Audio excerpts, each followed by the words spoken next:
चलिए सब लोग ध्यान दीजिए, आज हम लोग पढ़ेंगे एचसीएफ। ओके, एचसीएफ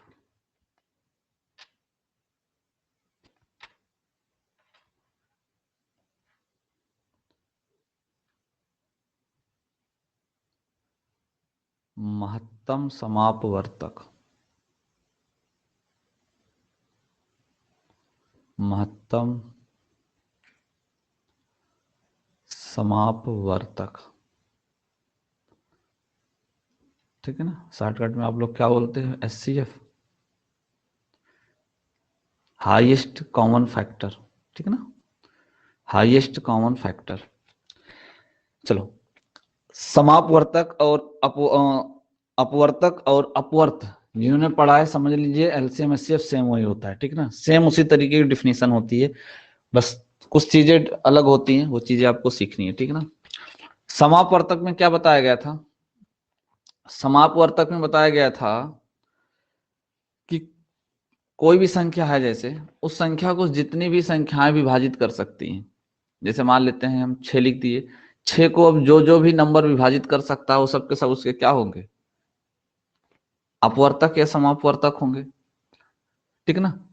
थोड़ा सा इसमें परिवर्तन हो जाता है, जैसे हमने वहां पे कोई एक संख्या लिखी जाती है, लेकिन जब हम एलसीएम और एचसीएफ की बात करते हैं ना, तो दो या दो से अधिक संख्याओं की बात करते हैं। पहले नंबर तो इस चीज को ध्यान देना, एलसीएम एचसीएफ कभी सिंगल संख्या का नहीं निकाला जाता, ठीक है ना। कम से कम आपको दो संख्या जरूर होनी चाहिए, ठीक है ना, दो या दो से अधिक संख्या होनी चाहिए। तो अपवर्तक समापवर्तक हम एक संख्या का भी बता लेते हैं, लेकिन एचसीएफ और एलसीएम जो होता है ना, वो कम से कम दो संख्या होनी चाहिए इसको बताने के लिए, ठीक है। तो दो या दो से अधिक, ध्यान देना,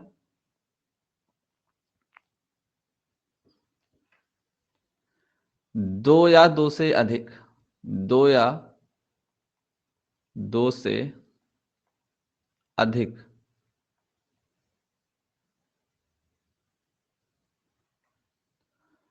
संख्याओं का, दो या दो से अधिक संख्याओं का एचसीएफ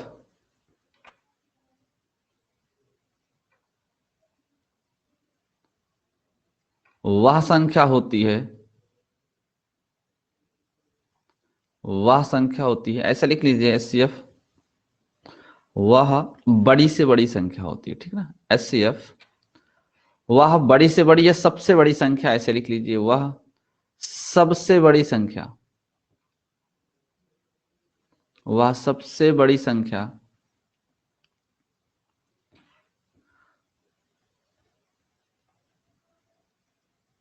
होती है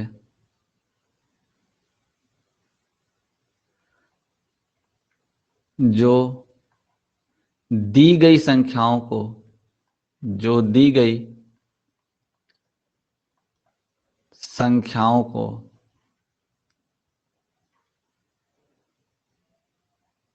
पूरी तरह विभाजित कर दे, पूरी तरह विभाजित कर दे, ठीक है। क्या बोला गया? एचसीएफ जो होता है दो या दो से अधिक संख्याओं का एचसीएफ जो होता है वह सबसे बड़ी संख्या होती है जो दी गई संख्याओं को पूरी तरह क्या कर दे? विभाजित कर दे। तो एचसीएफ निकालने के लिए कम से कम दो संख्या होनी चाहिए, ध्यान दीजिएगा, एलसीएम और एचसीएफ दोनों का, ठीक है। जैसे मैंने आपसे कहा, मैंने ले लिया यहाँ पे 4, 6, 8, 10, 12, ठीक ना, मैंने ये 5 संख्या ले ली, 5 संख्या ले ली। हमने कहा कि भाई इसका एचसीएफ क्या होगा, मैंने कहा का एचसीएफ क्या होगा, ठीक ना, का एचसीएफ क्या होगा। तो डिफिनीशन में क्या लिखा गया है कि दो या दो से अधिक संख्याओं का एचसीएफ, यहाँ का लिख लेना, ठीक है। का एचसीएफ वह सबसे बड़ी संख्या होती है जो दी गई संख्याओं को पूरी तरह क्या कर दे? विभाजित कर दे। तो 4, 6, 8, 10, 12 ऐसी कौन सबसे बड़ी संख्या है जो इन पांचों संख्याओं को विभाजित कर सकती है? जो इन पांचों संख्याओं को विभाजित कर सकती है, तो ऐसी संख्या सिर्फ वही हो सकती है जो इसमें कॉमन हो, वही हो सकती है जो इसमें कॉमन हो, क्योंकि जो इसका एचसीएफ है इसका फुल फॉर्म ही होता है हाईएस्ट कॉमन फैक्टर, ठीक है ना, हाईएस्ट कॉमन फैक्टर, ठीक ना, कॉमन फैक्टर ये होता है। कॉमन मतलब उभयनिष्ठ, उभयनिष्ठ का मतलब होता है जो सब में मिलता हो, ठीक ना, सब में कॉमन हो। ओके, तो इसमें जैसे हम 4 को देखें तो ध्यान से देखिए, जैसे हमने 4 को ऐसे लिख सकते हैं ना, 2 गुणते 2 लिख सकते हैं कि नहीं लिख सकते हैं। 6 को लिख सकते हैं 2 गुणते 3। 8 को लिख सकते हैं हम लोग 2 गुणे 2 गुणे 2, और 10 को लिख सकते हैं 2 गुणे 5, और 12 को लिख सकते हैं 2 गुणे 2 गुणे 3। ऐसा हम लोग लिख सकते हैं, ठीक है ना, ऐसा हम लोग लिख सकते हैं इसको। अब जरा ध्यान से इसमें देखिए, उभयनिष्ठ ऐसी कौन सी संख्या है जो सब में कॉमन है, ठीक ना, ऐसी कौन सी संख्या जो सब में कॉमन। ध्यान से देखो यहाँ पे 2 2 2 2, एक बार देखो ये सब में कॉमन है तो यहाँ नीचे लिख लीजिए। अब देखो यहाँ पे 2 है लेकिन इसमें नहीं है, तो इसका मतलब अब ये नहीं लिया जाएगा, 2 नहीं लिया जाएगा क्योंकि 2 अब कोई आगे कॉमन नहीं है, ठीक है ना। 3 की बात करें तो 3 इसमें है, बाकी नहीं है, तो इसका मतलब ये भी नहीं लिया जाएगा। तो सिर्फ एक ही नंबर कॉमन है, कौन सा 2, इसका मतलब एचसीएफ क्या होगा 2। दो ही वह सबसे बड़ी संख्या है जो इन सभी संख्याओं को पूरी तरह विभाजित कर सकती है। बात समझ में आई। दो ही वह सबसे बड़ी संख्या है जो इन पांचों संख्याओं को विभाजित कर सकती है। 2 से कोई बड़ी संख्या नहीं है। अगर आप 3 लेते हो तो 6 को विभाजित कर दोगे, 12 को विभाजित कर दोगे, लेकिन 4 और 8 और 10 को विभाजित नहीं कर सकते, ठीक है ना। बड़ी संख्या इससे लोगे तो कोई 1-2 संख्या विभाजित हो सकती हैं, लेकिन 5 की पांचों नहीं हो सकती हैं। बट 2 सबसे बड़ी संख्या ऐसी है जो इन 5 की पांचों विभाजित कर सकती है। इसका मतलब है कि यही 2 क्या होगा, एचसीएफ होगा।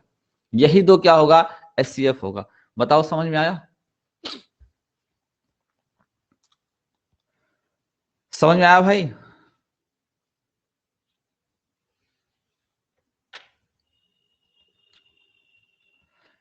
जो बच्चे फर्स्ट टाइम पढ़ रहे हैं वो जरूर कमेंट करके बताएंगे कि उन्हें समझ में आया कि नहीं आया, ठीक है ना। पूरी तरीके से समझ में आना चाहिए आप लोगों को। एचसीएफ वह सबसे बड़ी संख्या होती है जो दी गई संख्याओं को पूर्णतः विभाजित कर दे, पूरी तरीके से विभाजित कर दे। ओके, जैसे हमने 4, 6, 8, 10, 12 की बात की, तो ऐसी कौन सी सबसे बड़ी संख्या जो इन 5 के पांचों को विभाजित कर दे। ध्यान देना, उस बड़ी से बड़ी संख्या बोला गया, उससे बड़ी फिर कोई संख्या नहीं होनी चाहिए। तो 2 यहाँ पे सबसे बड़ी संख्या है। 2 से अगर कोई भी बड़ी संख्या उठाते हैं, जैसे हमने 3 ले लिया, तो 3 से देखो 6 कट जाएगा, 12 कट जाएगा, लेकिन 4, 8, 10 नहीं कट सकता। 4 ले लेंगे तो 4 कट जाएगा, 8 कट जाएगा, 12 कट जाएगा, लेकिन 6 और 10 नहीं कटेगा। 5 ले लेंगे तो 10 कट जाएगा, लेकिन बाकी की 4 संख्या नहीं कटेंगी। 6 ले लेंगे तो 12 कट जाएगा, 6 कट जाएगा, बाकी की 3 संख्या नहीं कटेंगी। यानी कुछ संख्या कटेंगी, सबकी सब नहीं कटेंगी। जिसका मतलब है कि 2 ही पॉसिबल मान है जो इन सबको पूरी तरीके से विभाजित कर सकता है। क्लियर है, चलिए आगे चलते हैं।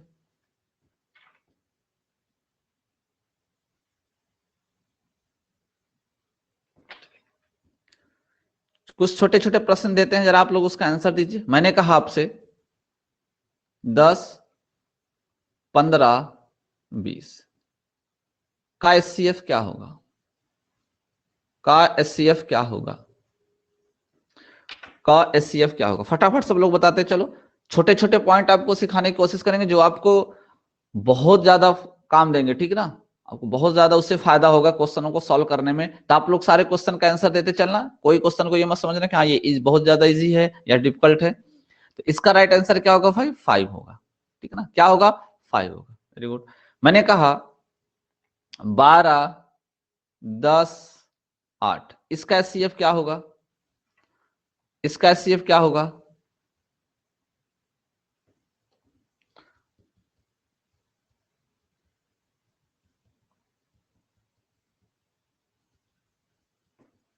दो होगा, 2 होगा। बहुत बढ़िया। मैंने कहा 8, 7, 10, 12, इसका एचसीएफ क्या होगा।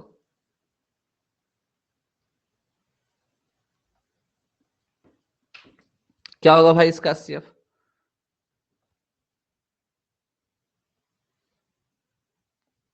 1, 1, 1, वेरी गुड।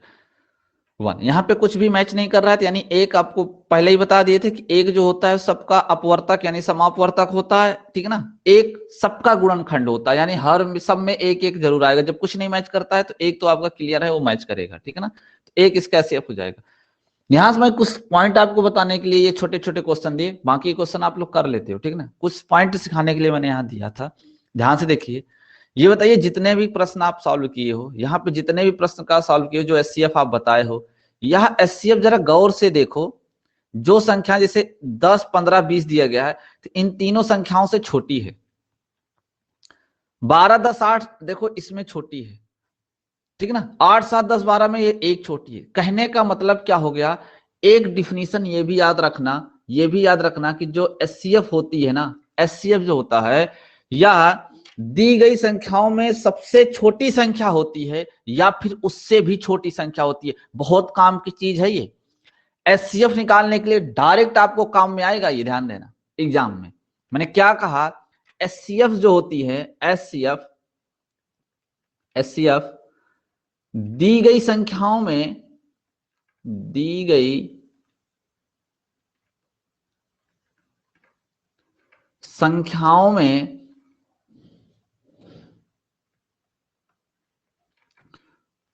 सबसे छोटी संख्या या फिर उससे भी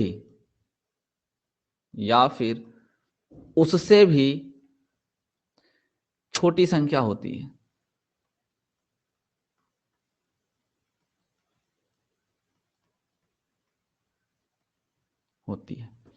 ये बात किस किस को समझ में आई जरा बताओ, ये बात किस किस को समझ में आई। जो हमने अभी लिखा कि जो एचसीएफ होता है वो दी गई संख्याओं में सबसे छोटी संख्या होती है या फिर उससे भी छोटी होती है, यह बात किस किस को समझ में आई है, बताएं जरा।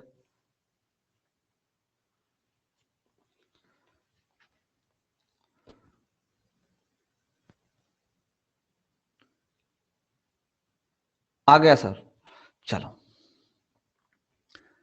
देखो एक क्वेश्चन इसी पे देते हैं। जैसे मैंने कहा है आपसे,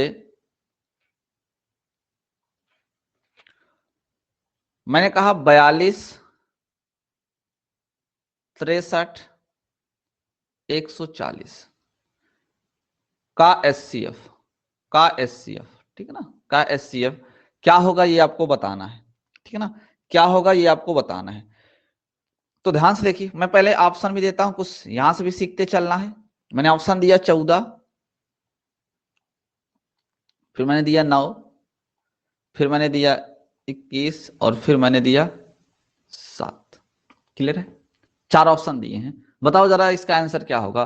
42, 63, 140 का एचसीएफ क्या होगा। फिर मैं डिफिनीशन के हिसाब से समझाने की कोशिश करता हूं जो मैंने ये बात बताई आपको। डी नंबर 777,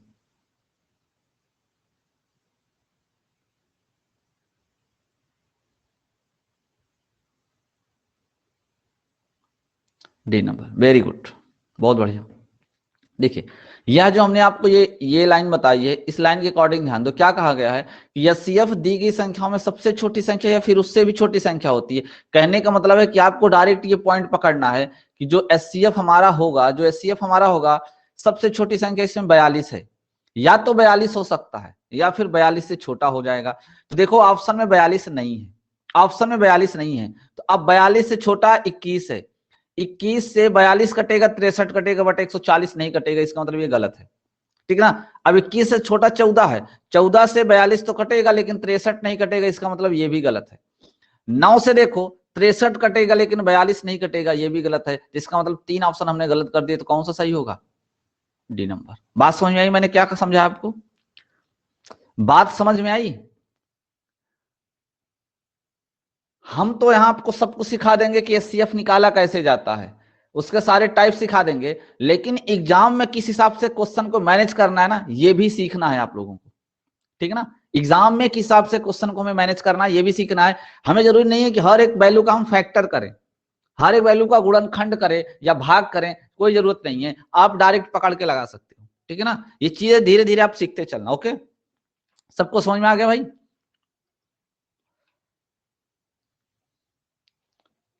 तो ये पॉइंट आप लोग जरूर याद रखना, ये आपको क्वेश्चन सॉल्व करने में बहुत हेल्प करेगा कि एचसीएफ जो होता है वो दी गई संख्याओं में सबसे छोटी संख्या या फिर उससे भी छोटी संख्या होती है। यानी जो भी संख्या ऑप्शन में दिया जाएगा प्रश्न में, उसमें जो सबसे छोटी संख्या होगी उसको पकड़ लेना। या तो वो हो सकती है या फिर उससे भी कोई छोटा मान आएगा, उससे बड़ा कभी नहीं हो सकता, ये ध्यान देना। ठीक है ना, चलो आगे चलते हैं हम लोग।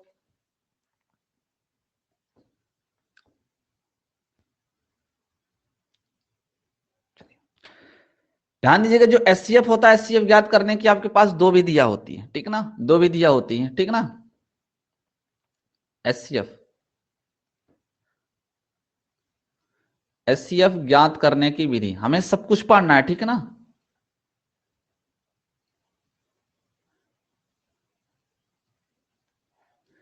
ध्यान से देखना, इसमें दो विधियां होती है। कौन कौन सी विधि होती है? एक तो आपका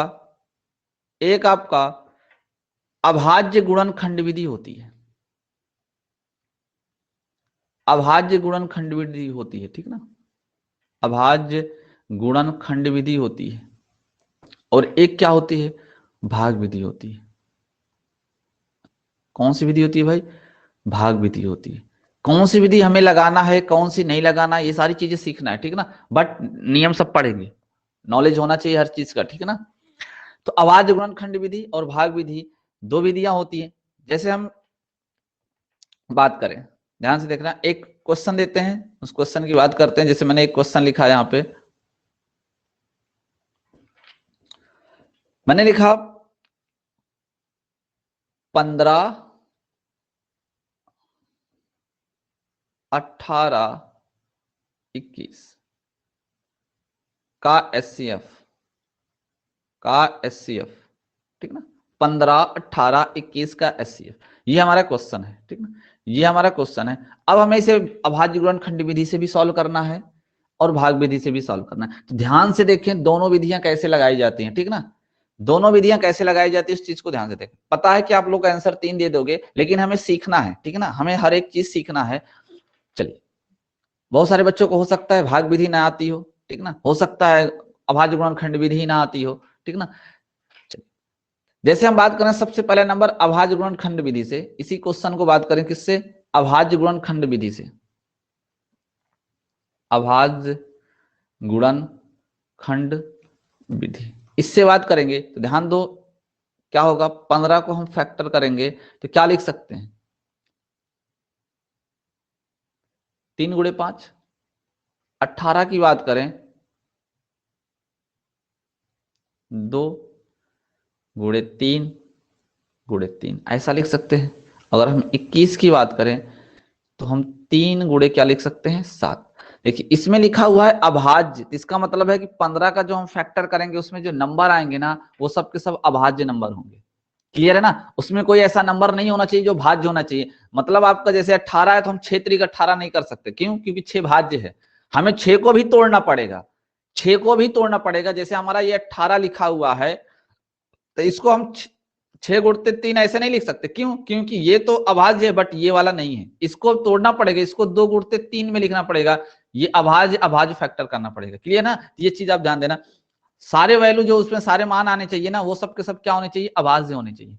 हर एक वैल्यू क्या होनी चाहिए? अभाज्य होनी चाहिए। ठीक है ना, तो अब यहाँ पे क्या करना है? हमें कॉमन लेना है। तो ध्यान से देखिए, इसमें कॉमन क्या मिल रहा है? 3। 3 के अलावा कुछ भी कॉमन नहीं मिल रहा है। 3 3 3। ठीक है ना, तो इसका मतलब इसका एचसीएफ क्या हो जाएगा? 3। क्लियर था, ये होता है अभाज्य गुणनखंड विधि। अगर हम बात करें भाग विधि की, ये चीज समझ में आया सबको? अभाज्य गुणनखंड विधि से सब लोग कर लोगे भाई? बताते चलो, जैसे एक बार समझ में आएगा तो हम दूसरा एग्जांपल कोई नहीं बताएंगे। ठीक है ना, सीधा फिर क्वेश्चन पे आ जाएंगे। ये सबको समझ में आ गया ना? अभाज्य गुणनखंड विधि से सब लोग सॉल्व कर लोगे। अब हम इसी क्वेश्चन को बात करें भाग विधि से। किस विधि से? भाग विधि से। और ध्यान देना, हमेशा जब भी आप एग्जाम में लगाओगे ना, अगर क्वेश्चन की वैल्यू बहुत बड़ी है तोड़ने में दिक्कत जाती है, तो आप कभी भी अभाज्य गुणनखंड ना लगा के आप कौन सी विधि लगाओगे? भाग विधि। ये याद रखना, भाग विधि ही इंपॉर्टेंट है आपके लिए। एग्जाम में आपको कौन सा विधि काम देगी? भाग विधि, ठीक है ना। आप भाग विधि एग्जाम में लगाओगे। ध्यान सुनिए, भाग विधि में क्या करना है, सारे नियम आपको सिखाएंगे। देखिए हमारे पास 3 वैल्यू है, एक 15 है, एक 18 है और एक 21 है। तो हम क्या करते हैं, जो सबसे छोटी वैल्यू है ना, इसी को सबसे पहले उठा लेते हैं और इससे बड़ी जो भी वैल्यू है ना उसमें भाग कर देते हैं। जैसे 15 है तो हमने 15 को लिया और इससे बड़ी 18 है, 18 में हमने भाग किया। ध्यान से समझना, 1 टाइम गया, 15 एक अन्नम 15, 18 में से 15 घटा दिए, कितना बच गया? 3। अब देखिए जो रिमाइंडर बच गया ना, हमें छोड़ना नहीं है। ये रिमाइंडर बच गया तो अब हमें तुरंत इसी रिमाइंडर से जिस संख्या से भाग किए थे उसमें भाग करना है। हमने कितने से भाग किया था? 15 से, 15 से। अब 15 को यहां लिखना है और इस 3 से भाग करना है, तो 3 पचे 15। अब क्या यहाँ पे शेष फल शून्य आ गया, यानी भाग पूरा का पूरा चला गया। अब जब भाग पूरा चला गया तो किससे संख्या कटी हुई है? यहाँ पे किससे कटी हुई है? 3 से। ध्यान देना, अभी आंसर 3 नहीं होगा क्योंकि एक संख्या भी और आपकी बची हुई है। इस 3 को उठाएंगे और इस 21 में भाग करेंगे 3 से। तो जरा बताओ, क्या अगर हम 3 से 21 में भाग करेंगे तो क्या 21 कट जाएगा? क्या 21 कट जाएगा? क्या हाँ, पूरी तरीके से कट जाएगा। इसका फाइनली आंसर क्या आएगा आपका? 3। फाइनली सबसे लास्ट में किससे कटा है? 3 से। इसका मतलब इसका जो एचसीएफ होगा वो कितना होगा? 3 होगा। कितना होगा भाई? 3 होगा। समझ में आया सबको? समझ में आया सबको? अभी और भी विधियां बताएंगे आप लोगों को, ठीक है ना। लेकिन पहले जो मुख्य विधि है, मेन विधि जो है ना, वो सारी सीख लो। उसके बाद फिर और सारी चीज विधियां बताएंगे जो आपको क्वेश्चन सॉल्व करने में यूज करना है, ठीक है ना। सब लोग कर लेंगे? किसी को कोई दिक्कत तो नहीं रहेगी ना?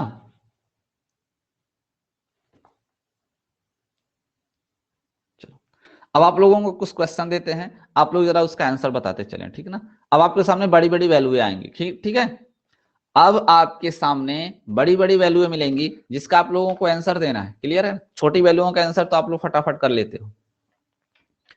क्वेश्चन है आपका 368 437 का एचसीएफ बताना है। का एचसीएफ बताना है आपको।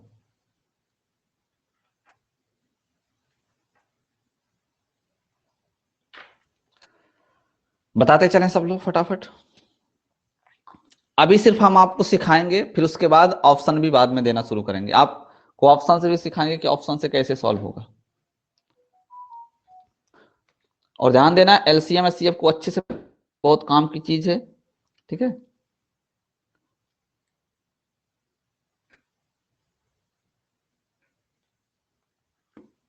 क्या होगा भाई इसका राइट आंसर?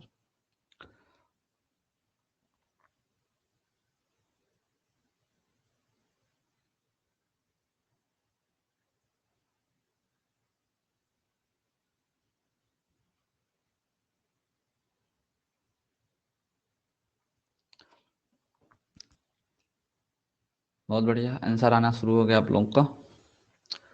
23, 23, very good.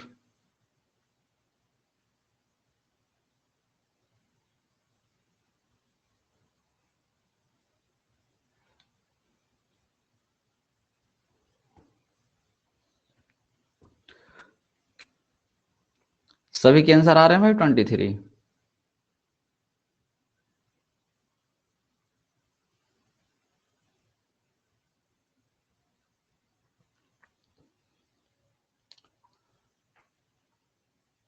तो हमें क्या करना भाई, 368 से 437 में भाग करना है, यानी छोटी संख्या से बड़ी संख्या में भाग करना। तो 1 टाइम जाएगा, 1 टाइम तो आराम से चल जाएगा, 1 टाइम हम ले गए। घटाएंगे तो यहाँ पे 17 में से 8 गए, 9 बचेगा, और 2 हुआ, 12 में से 6 गए, 6 बचेगा। कितना बचेगा भाई? 69। अब हम 69 से भाग करेंगे किसमें? 368 में। और कितनी बार जाएगा? 6 छंग 36, 5 36, 5 बार जाएगा, 6 बार ले जाएंगे तो ज्यादा हो जाएगा, ठीक है ना। 45, 4 बचेगा, 5 छंग 30, 4 34, घटा दीजिए, 8 में से 5 गए 3, 6 में से 4 गए 2 और 3 में से 3 गए 0। 23 से भाग करना है किसमें हमको, 69 में। कितनी बार में कट जाएगा, 3 बार में कट जाएगा 69, यानी फाइनली आपका किससे कटा हुआ है, फाइनली आपका किससे कटा भाई, 23 से। इसका मतलब है कि इसका जो आंसर आएगा, इसका जो राइट आंसर होगा, वो राइट आंसर क्या होगा, 23। सबको समझ में आ गया।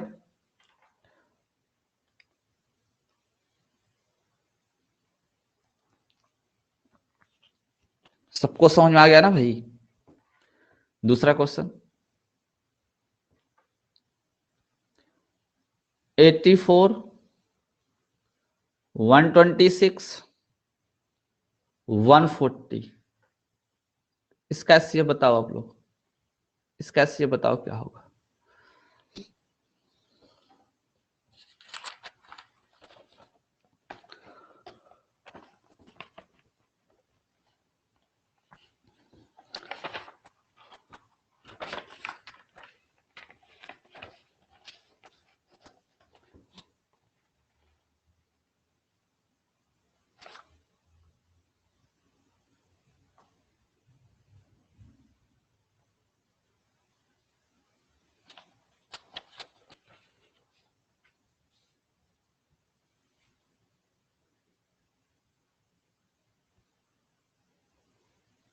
कितना है भाई, 40।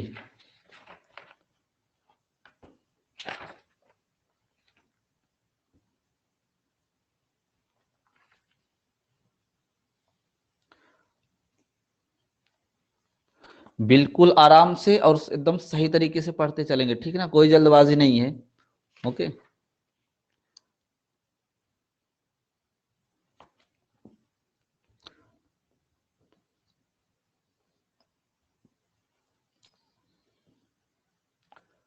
अभी यही क्वेश्चन देखो लास्ट में हम बिल्कुल इजी कर देंगे, बट अभी सिखाना आपको जरूरी है, ठीक है ना। सॉल्व कैसे किया जाता है ये सारी चीजें, भाग विधि कैसे लगाई जाती है, गुणनखंड विधि कैसे लगाई जाती है, ठीक है ना। आगे चल के और भी विधि बताएंगे जिससे क्वेश्चन आपको बहुत आसान हो जाएगा, लेकिन पहले ये सारी चीजें सीख तो लो। वो डायरेक्ट कहते नहीं कि डायरेक्ट ट्रिक पढ़ने से कोई मतलब नहीं होता, नहीं तो क्वेश्चन घुमा के पूछेगा तो फिर दिक्कत हो जाएगी। हमें पूरा कॉन्सेप्ट सीख के रखना है कि किसी भी तरीके से क्वेश्चन घुमा के दे, हम सारे क्वेश्चन को सॉल्व कर सकें। तो क्या करेंगे भाई, यहाँ पे देखिए 84 सबसे छोटा नंबर है, तो हम क्या किए, 126 में 84 से क्या किए, भाग कर दिए, ठीक ना। 84 से भाग कर दिए, कितनी बार जाएगा भाई, 1 टाइम जाएगा क्या, घटा दीजिए। 8 में से 4 घटाया आपका कितना आ गया, 4। 12 में से 8 घटाएंगे कितना जाएगा, 4।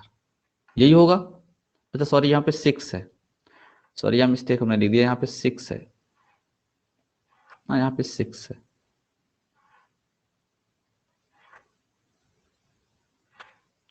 यहाँ हो जाएगा आपका 2। अब हम 42 से भाग करेंगे किसमें, 84 में। कितनी बार टाइम जाएगा, 2 टाइम, 84।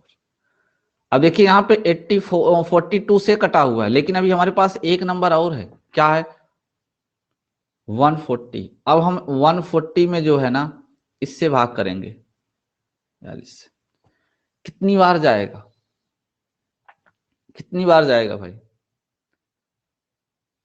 3 बार ले जा सकते हैं, 3 दूनी 6, 3 चौ 12, घटाएंगे तो यहाँ पे कितना बच जाएगा, 4, 3 में से 2 गए 1, 14 और ये कैंसिल हो जाएगा। अब हम 14 से भाग करेंगे किसमें, 42 में, कितने टाइम जाएगा, 3 टाइम, कितना हो गया, 42। क्लियर। फाइनली किससे कटा हुआ है, फाइनली 14 से कटा हुआ है, 14 से, अर्थात हमारा आंसर क्या होगा, हमारा एचसीएफ क्या होगा, 14 होगा। क्लियर है, सबको क्लियर है भाई यहां तक, बताओ।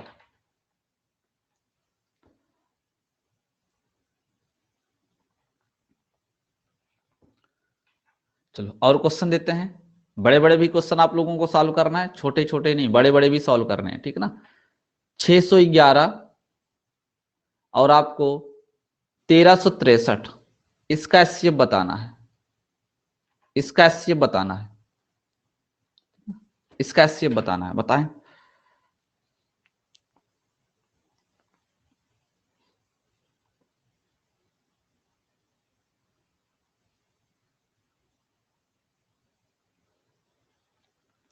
अभी आप सॉल्व करिए, फिर उसके बाद देखिए आपको चीजें धीरे धीरे करके क्या सिखाते हैं आप लोग। एचसीएफ बहुत आराम से लगाएंगे, बहुत आराम से कर पाएंगे, ठीक है। लेकिन बट आप आराम से पढ़ते चलिए, एकदम क्रम से, सीरियल बाय सीरियल, ठीक है ना, कोई जल्दबाजी नहीं।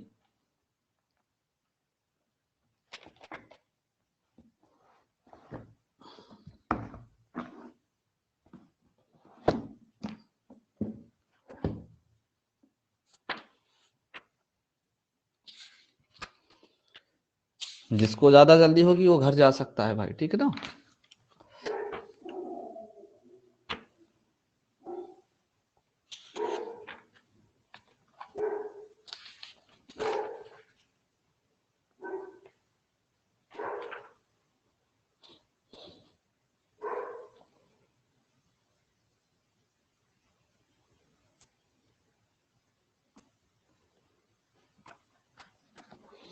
फोर्टी सेवन, 47, 47, बहुत बढ़िया।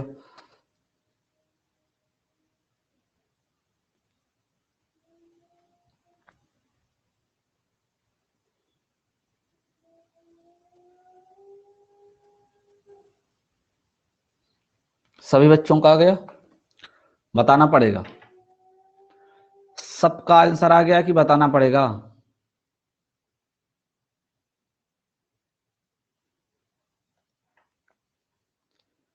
भाई 1363 में हम भाग करेंगे कितने से? 611 से, ठीक ना। 611 से 2 बार जाएगा, 2 बार से ज्यादा नहीं जाएगा, ठीक है ना। 2 बार जाएगा, इससे ज्यादा नहीं जाएगा, 2 बार ले जाएंगे तो 12 22 आएगा क्या ये? 12 22, 3 में से 2 गए 1, 6 में से 2 गए 4, 3 में से 2 गए 1, ये कैंसिल। अब 141 से में भाग करना है, किसमें? 611 में, ठीक है ना। 14 त्रिक 42, 14 चौको 56 और 14 पंचे 70, 5 बार ज्यादा जो हो जाएगा ना, 4 बार ले जाते हैं। 4 ही का नम 4, 14 चौको 56, 564 घटा दीजिए। 11 में से 4 गए 7, यहाँ पे बचेगा 0, 10 में से 6 गए 4 और ये कैंसिल हो जाएगा। और हमें 47 से भाग करना है, किससे? 141 में। 3 टाइम जाएगा, अब ये 3 टाइम में कट जाएगा, ठीक ना, पूरी तरीके से। तो फाइनली किससे कटा हुआ है? 47 से, यानी हमारा एचसीएफ क्या होगा? 47। समझ में आया भाई सबको? सबको समझ में आया कि नहीं समझ में आया?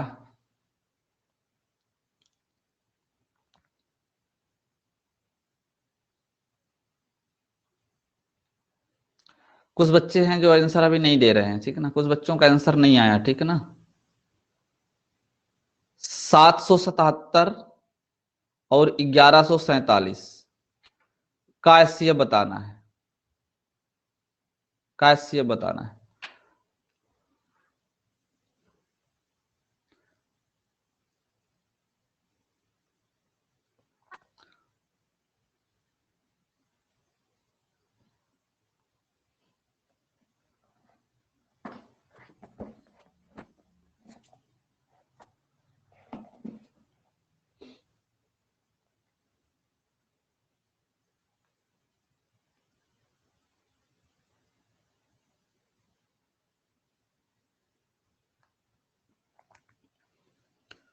Thirty seven, 37।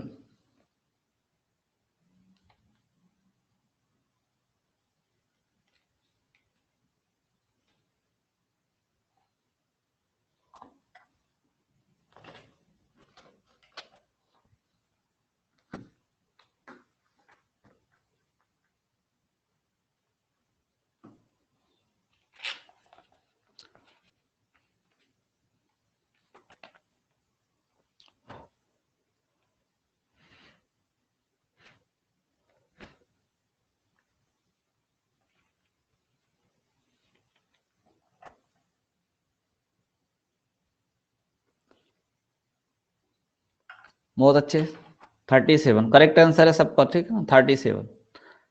यानी सब लोग सॉल्व कर पा रहे हो, सब लोग अच्छे से सॉल्व कर पा रहे हो, 37 राइट आंसर है। क्लियर है ना? यहां तक कहानी समझ में आ गई कि नहीं समझ में आ गई आपको? बताएं, यहां तक आपको समझ में आ गया? अब आगे चलते हैं, ठीक है ना। आगे चलते हैं, कुछ और सिखाते हैं। एचसीएफ ही सिखाएंगे, बट एचसीएफ में कुछ और सिखाएंगे, ठीक है ना। जरूरी नहीं है कि हर एक क्वेश्चन को हम ऐसे भाग दें, ठीक है ना। ये चीज सिखाना चाहते हैं कि जरूरी नहीं है कि हर एक क्वेश्चन को हम भाग दें। क्लियर? यानी हर एक कॉन्सेप्ट हमको सीख के चलना है, ठीक ना। हर एक कॉन्सेप्ट हमको सीखना है, क्वेश्चन को किस तरीके से मैनेज करना है एग्जाम में, ये भी देखते हुए चलना है, ठीक है ना भाई। किसी को ज्यादा जल्दी तो नहीं है, किसी भी बच्चे को ज्यादा जल्दी तो नहीं है।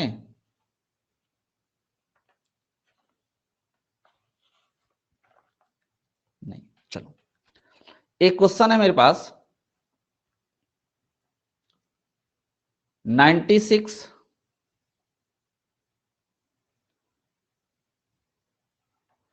528 2116 और 3520, ठीक ना। इसका आपको एचसीएफ बताना है, ठीक ना। इसको आपको क्या बताना है भाई? एचसीएफ बताना है। क्लियर है? क्या बताना है? एचसीएफ बताना है, ठीक है ना। ऑप्शन देता हूं आपको,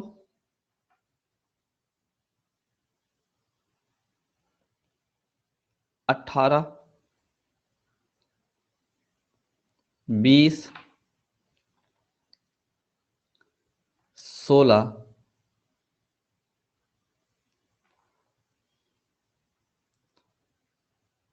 36। मैं आपको कुछ सिखाना चाहता हूं, ठीक है ना।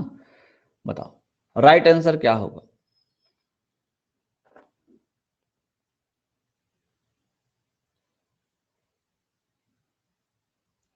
एग्जाम में आता है, लेकिन क्या है ना कि जब तक हम लोग सीखे नहीं रहते हैं तो हम लोग उस चीज को ट्राई भी नहीं करते हैं, समझे ना।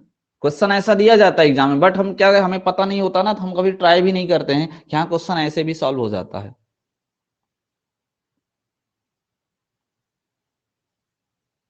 क्या होगा राइट आंसर इस क्वेश्चन का?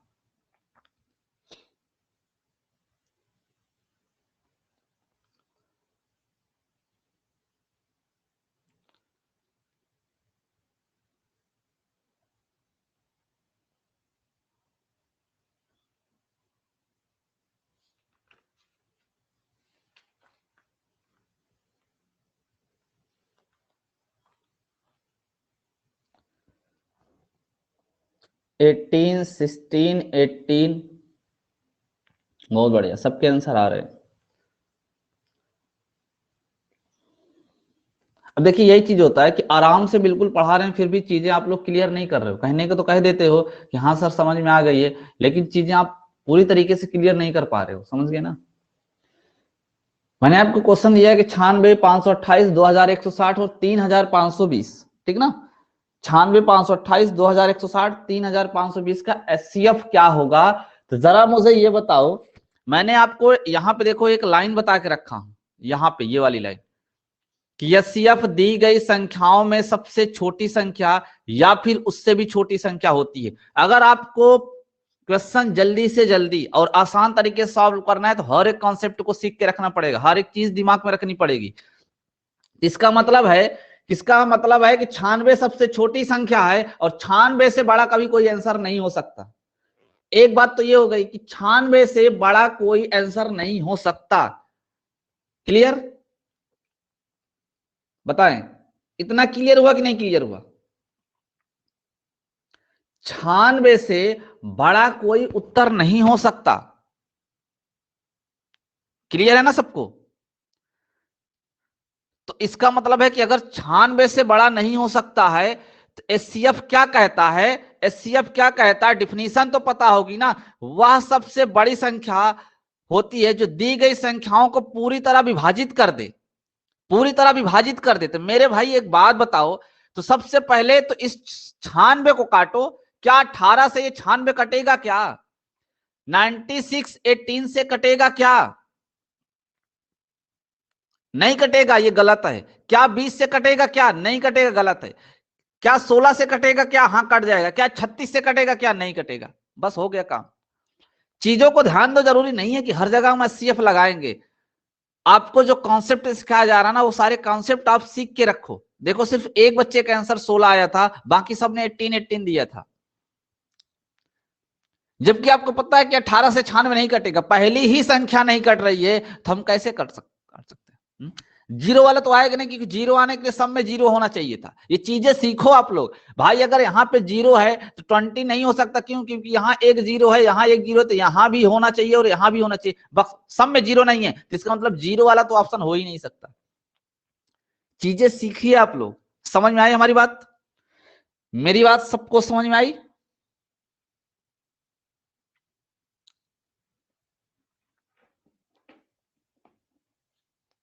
सबको समझ में आया कि नहीं भाई?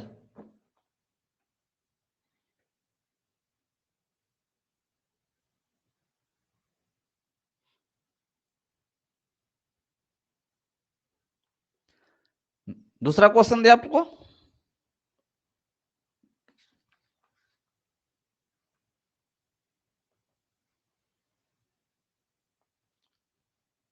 चलिए एक और क्वेश्चन लिखते हैं।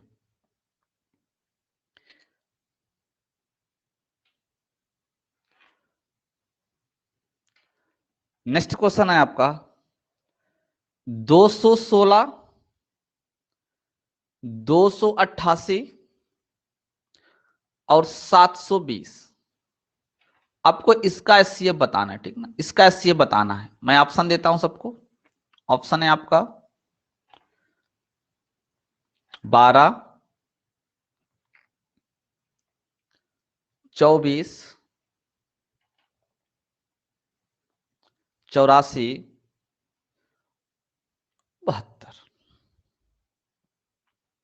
राइट आंसर क्या होगा इस क्वेश्चन का? आराम से बिल्कुल सावधानी पूर्वक आंसर दें, ठीक ना? कोई जरूरी नहीं है जल्दबाजी का, ठीक ना? जल्दबाजी करने की कोई जरूरत नहीं, आराम से एक एक पॉइंट समझते हुए आंसर दें, ठीक ना?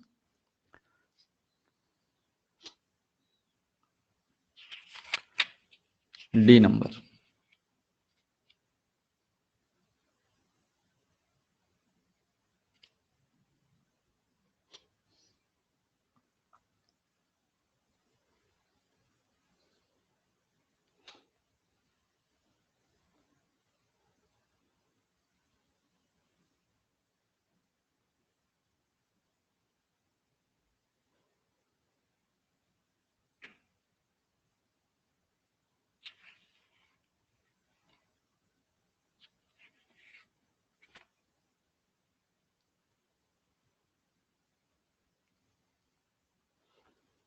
बारह, 12, 12 आ रहा है। देखो बच्चों के 12 आंसर भी आ रहे हैं। जो आप लोग अभी ये गलतियां कर रहे हो ना, ये सारी चीजें पता है कि ऐसी गलतियां क्यों होती हैं, ठीक ना? धीरे धीरे करके सब सीख जाएंगे, ठीक ना? टेंशन लेने की जरूरत नहीं है, सब कुछ सीख जाएंगे। आप लोग ऐसी गलती क्यों करते हैं ये हमें पता है, क्योंकि आप लोगों ने 12 से ट्राई किया, चार तीनों वैल्यू कट गई, ठीक है ना, और छोड़ दिया। लेकिन एक बात बताओ, जो एचसीएफ होता है वो संख्याओं में जो छोटी संख्या होती है उससे सबसे छोटी आती है, उससे या तो वो आती है या तो फिर उससे भी छोटी आती है। लेकिन आप क्या कर रहे हो कि आप आंसर में सबसे छोटी दे रहे हो, जरूरी नहीं है, ठीक ना? 12 से ऊपर भी ट्राई करना चाहिए, तो हो सकता है 24 से भी कट जाए, हो सकता है 84 से भी कट जाए, या हो सकता है 72 से भी कट जाए। सिर्फ आपने 12 से ट्राई किया और तीन की तीनों संख्याएं 12 से कट गई तो आपने आंसर दे दिया। अरे डिफिनीशन में लिखा है कि सबसे बड़ी संख्या, तो 12 से भी बड़ी संख्या तो ऑप्शन में 3 थी और लिखी है। 12 से भी बड़ी 3 संख्याएं ऑप्शन में लिखी हुई हैं, आप ट्राई कर सकते थे, बट आपने पहले ही 12 से ट्राई किया और आप सब तीनों कट गए तो आपने आंसर दे दिया फट से। डिफिनीशन का तो आप पालन कर ही नहीं रहे सब लोग। ध्यान से देखो, 216 सबसे छोटी संख्या है, 216, अर्थात सबसे पहला नंबर तो ये 216 कटना चाहिए, ठीक ना? अगर आप 12 से काटोगे तो कट जाएगा। चेक करो क्या 12 से भी बड़ी कोई संख्या है जो काट सकती है क्या? 12 से बड़ी भी कोई संख्या जो काट सकती क्या? अगर ये 24 से काटोगे तो कट जाएगा क्या? 24 से काटोगे तो कट जाएगा क्या? 24 से नहीं कटेगा, क्यों भाई?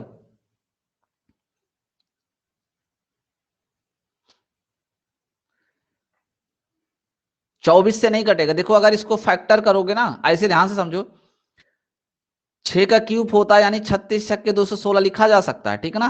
अगर यहीं से आप ध्यान दो, देखो ये जो 36 लिखा हुआ है बर्थ यहीं 36 होता है ना, बन जाएगा 24 से कट जाएगा, ठीक ना, 24 से भी कट जाएगा। यहां देखो इसको हम लिख सकते हैं 12 गुणते 3, तो देखो ये 6 लिखा हुआ है इसको हम 2 गुणते 3 आराम से लिख सकते हैं। तो 12 दूनी 24 देखो आ रहा है, 24 से भी कट जाएगा। 84 से बात करें तो 84 से बिल्कुल नहीं कटेगा, क्योंकि इसमें 84 में देखो 12 गुणते 7 है, और 7 से ये 216 कभी नहीं कटेगा। चीज सीखिए, ठीक ना, 7 से 216 कभी नहीं कटता। क्लियर है ना। अब बात करते हैं 72 से, तो यहां देखो 36, अगर इस 6 की जगह पे हम लिख दे कितना 2 गुणते 3, तो 36 दूनी 72, 72 से भी कट जाएगा। अब ध्यान से देखो 12 से भी कट रहा है, 24 से भी कट रहा है, 72 से भी कट रहा है। क्लियर है ना। तो एक बात बताओ, अगर 216 हमारा सबसे छोटी संख्या है तो 216 के ऊपर नहीं जाना है, 216 के ऊपर नहीं जाना है। 12 से भी कटा, 24 से भी कटा, 72 से। बताओ इन तीनों में सबसे बड़ी संख्या कौन है, तीनों में सबसे बड़ी संख्या कौन है, तो 72 है ना भाई।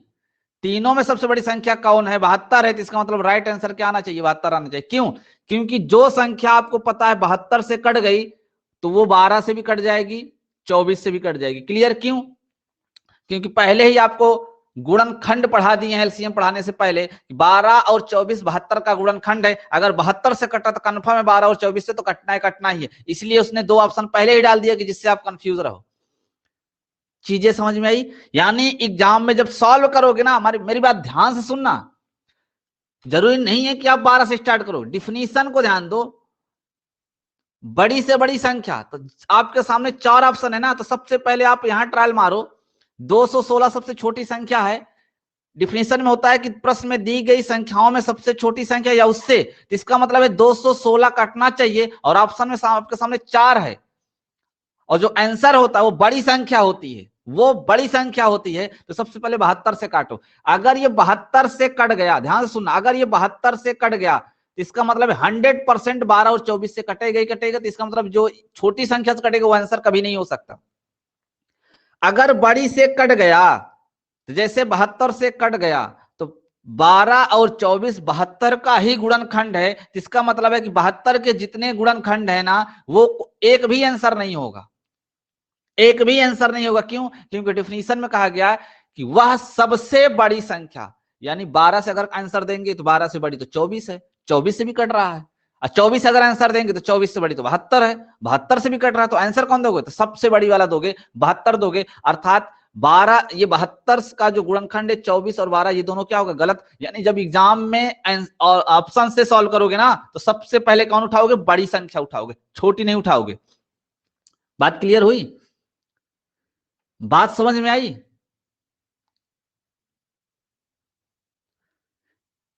हो सकता है कुछ बच्चों को चीजें ना समझ में आ रही हो, धीरे धीरे ऐसे करके हम पढ़ाएंगे ना, तो आपको धीरे धीरे हर एक चीज समझ में आएगी। होता क्या ना कि स्टार्टिंग में जब कोई चीज नहीं सीखे रहते हैं तो बहुत दिक्कत होती है समझने में, थोड़ा सा टाइम लगेगा, देखना आसान हो जाएगा और आराम से सॉल्व करोगे। अब इसी क्वेश्चन को देखो, मैं एक दूसरे कॉन्सेप्ट में सॉल्व करता हूं। जो कॉन्सेप्ट अब बताने जा रहा हूं, इस कॉन्सेप्ट को अच्छे से याद रखना। एचसीएफ लगाने की बेस्ट विधि है, ठीक है ना, एचसीएफ लगाने की बेस्ट विधि है, याद रखना। एक तो आपको जो अभी ये बताए थे, छोटी संख्या उठा के भाग देना, इससे समझ में आ जाएगा।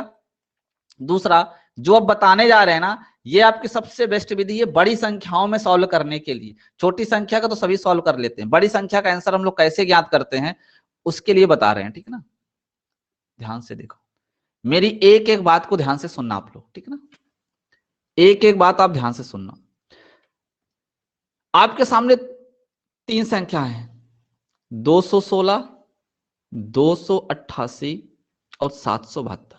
मेरे प्रश्नों का आप जवाब दीजिएगा।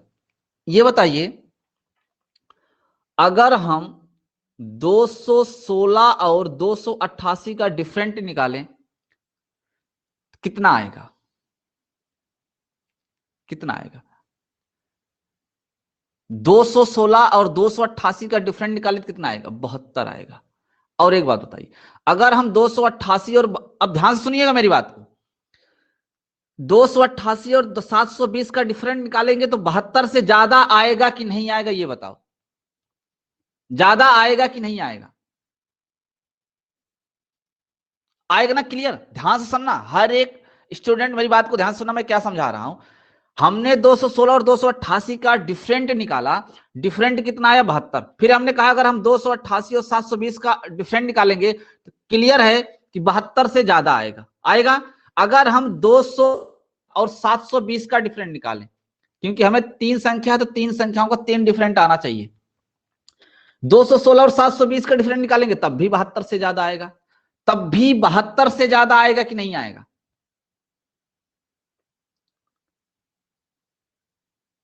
कहने का मतलब यह है, मैं सिर्फ इतना समझाने की कोशिश कर रहा हूं कि इन तीनों संख्याओं में किसका डिफरेंट सबसे कम आएगा, यह ज्ञात करना है आपको। तो देखने पे ही पता चल जाता है कि देखो ये 216 288 है, ये पास पास की संख्या है, बाकी 288 और 720 बहुत दूर है, 216 और 720 बहुत दूर है। इसका मतलब सबसे छोटा डिफरेंट कितना है? 72। बात समझ में आई? 72, ठीक ना।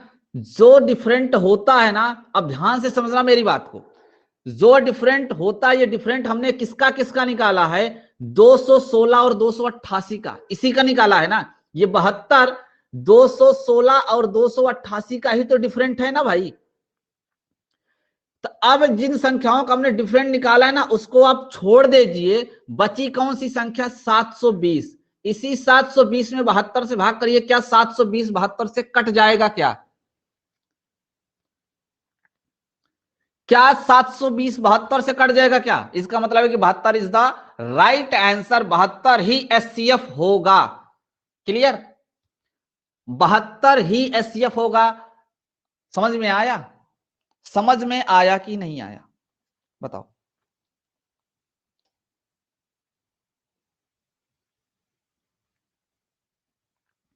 समझ में आया कि नहीं आया? एक क्वेश्चन और लगाओ, एक क्वेश्चन और लगाओ। चलो इसी पे देते हैं, बिल्कुल सेम इसी पे देते हैं, ठीक ना। क्वेश्चन है 147 168 210 और 315, ये 4 संख्या है का आपको एचसीएफ बताना है। आपके सामने 4 ऑप्शन है। बहुत इजी चीज है भाई, धीरे धीरे आप मेरे साथ बने रहो, देखो चीजें आपको बिल्कुल आसान कर देंगे।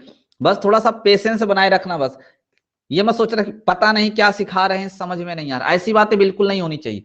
चीजें नहीं समझ में आती तो आप मुझसे बोलो, मैं आपको बार बार समझाने की कोशिश करूंगा, ठीक है ना। बट आपको समझना है, अगर पेपर को कम समय में सॉल्व करना है, ठीक ना, समय के अंदर सॉल्व करना है, तो आपको चीजें सीखनी पड़ेंगी। एलसीएम निकालना सबको आता है, एचसीएफ निकालना सबको आता है, लेकिन कम समय में निकालना यह बहुत जरूरी है। चलो क्या होगा इसका राइट आंसर? क्या होगा इसका राइट आंसर?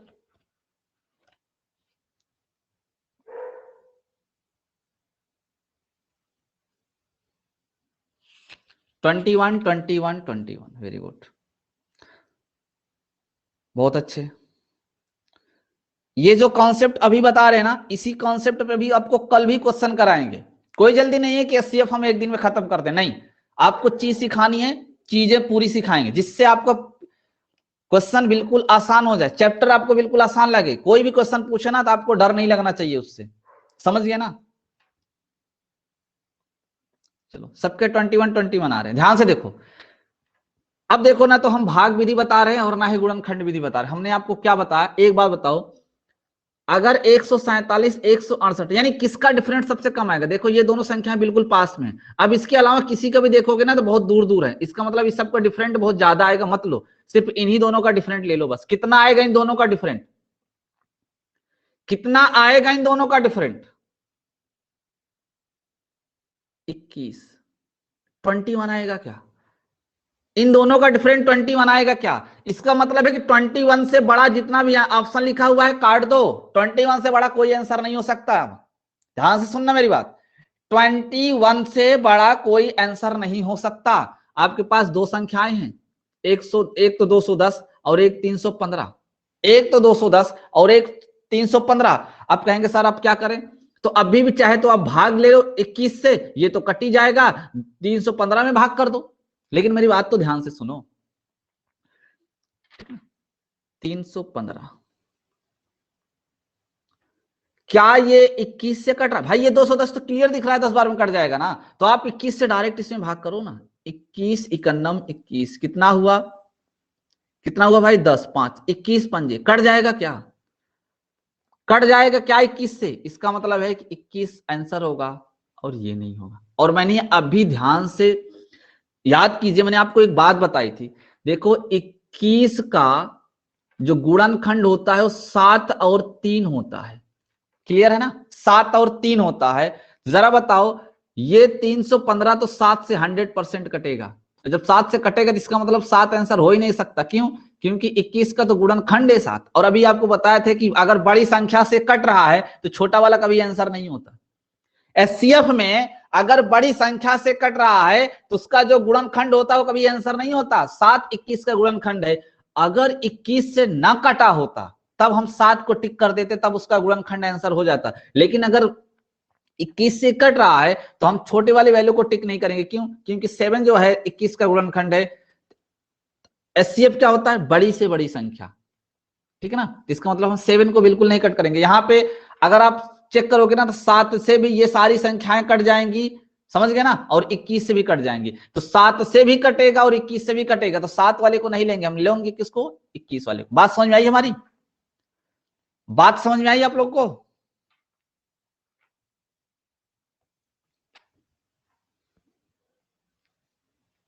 चलिए ध्यान से देखिए क्वेश्चन को,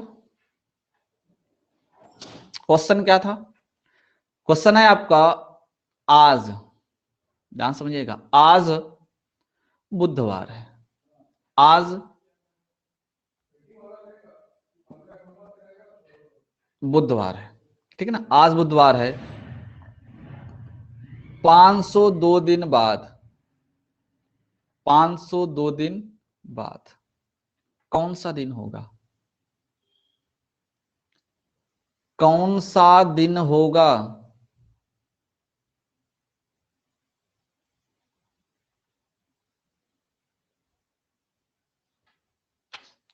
बताएं।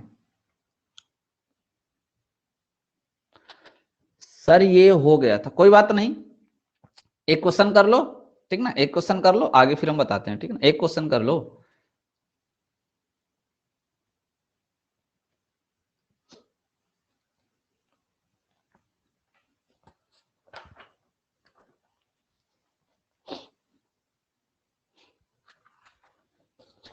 मंडे मंडे मंडे, बहुत बढ़िया। देखिए मैंने बुधवार के लिए कोड क्या बताया था, मैंने कहा बुधवार का कोड क्या होता है, 3, मैंने यही कहा था ना 3। 502 दिन बाद यानी आगे जाना है, प्लस करना है, आगे जाने के लिए प्लस और पीछे जाने के लिए माइनस, ये चीज मैंने कल बता दी थी, ठीक है ना, प्लस करना है कितने दिन भाई, 502 दिन। लेकिन एक चीज आपको ये बताया था कि 500 दिन हम पूरा नहीं लिखते हैं, 7 डेज कॉन्सेप्ट में हम क्या करते हैं, हर 7 डे पे सप्ताह फिर से रिपीट होना स्टार्ट हो जाता है, यानी जो सप्ताह है इसमें से बाहर कर देंगे, जो एक्स्ट्रा दिन बचेगा, जो अतिरिक्त दिन बचेगा, हमें सिर्फ उससे मतलब होता है बस। तो ये बताइए अगर हमें 502 है तो यहाँ भाग करेंगे तो 7 7 49, एक बचेगा 2, 7 का नाम 7, 5 बच जाएगा क्या, 5 बच जाएगा क्या, अर्थात इस 502 दिन की जगह पे हम क्या लिख सकते हैं, 5 डेज, 5 दिन लिख सकते हैं। क्लियर है,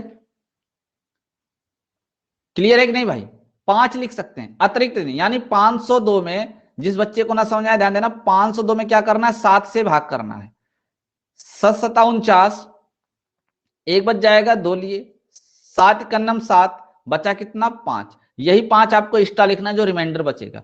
अब जोड़ेंगे तो टोटल कितना हो जाएगा, 5 3 8 8। अब देखो अभी भी 7 से ज्यादा है ना, फाइनली जो आंसर आया वो 7 से ज्यादा है, तो हम अपना 7 वापस कर लेंगे, इसमें से 7 अपना वापस कर लेंगे, यानी हमारा जो एक्स्ट्रा दिन बचेगा वो कितना बचेगा, 1, एक्स्ट्रा दिन जो बचेगा वो कितना बचेगा, 1, और 1 का मतलब क्या होता है, सोमवार, 1 का मतलब क्या होता है, सोमवार। क्लियर, राइट आंसर क्या होगा, सोमवार। सबका आंसर आया था, जिन बच्चों को नहीं समझ में आया था उन्हें समझ में आ गया कि नहीं समझ में आ गया, बताएं जरा।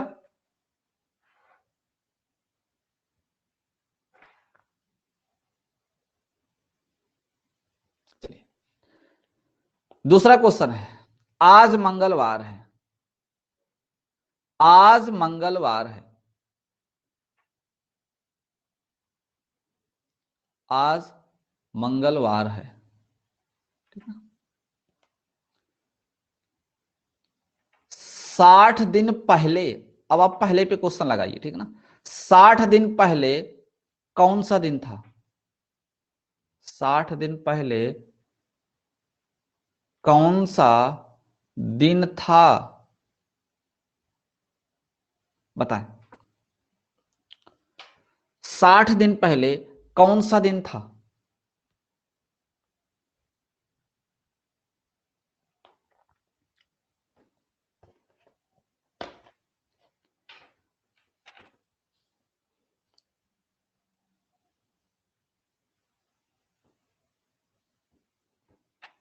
बताया भाई सब लोग, राइट आंसर क्या होगा?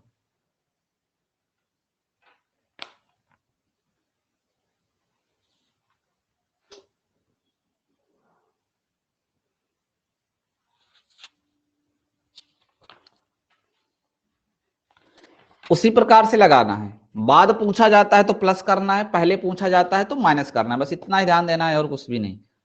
सारे कॉन्सेप्ट सेम वैसे ही रहेंगे।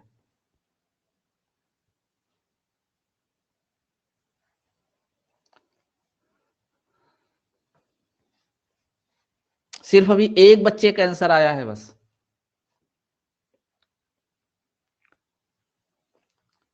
ध्यान सिंह सैटरडे बता रहे हैं, जो बच्चे फ्राइडे बताए हैं ध्यान सिंह सैटरडे बता रहे हैं।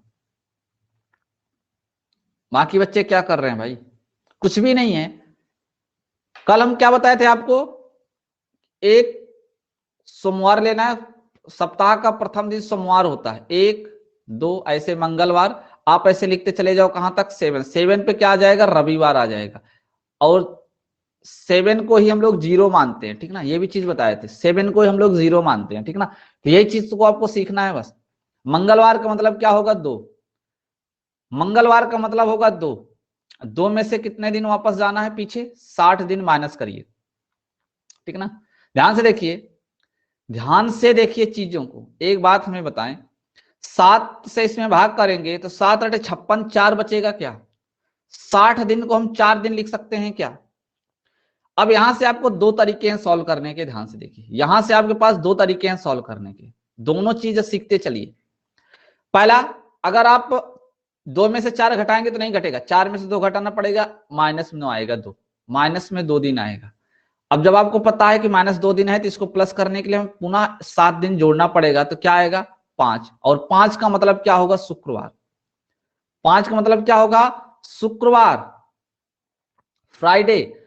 नहीं तो जरा मुझे आप लोग ये बताओ, क्या हम इस 2 को 9 लिख सकते हैं क्या?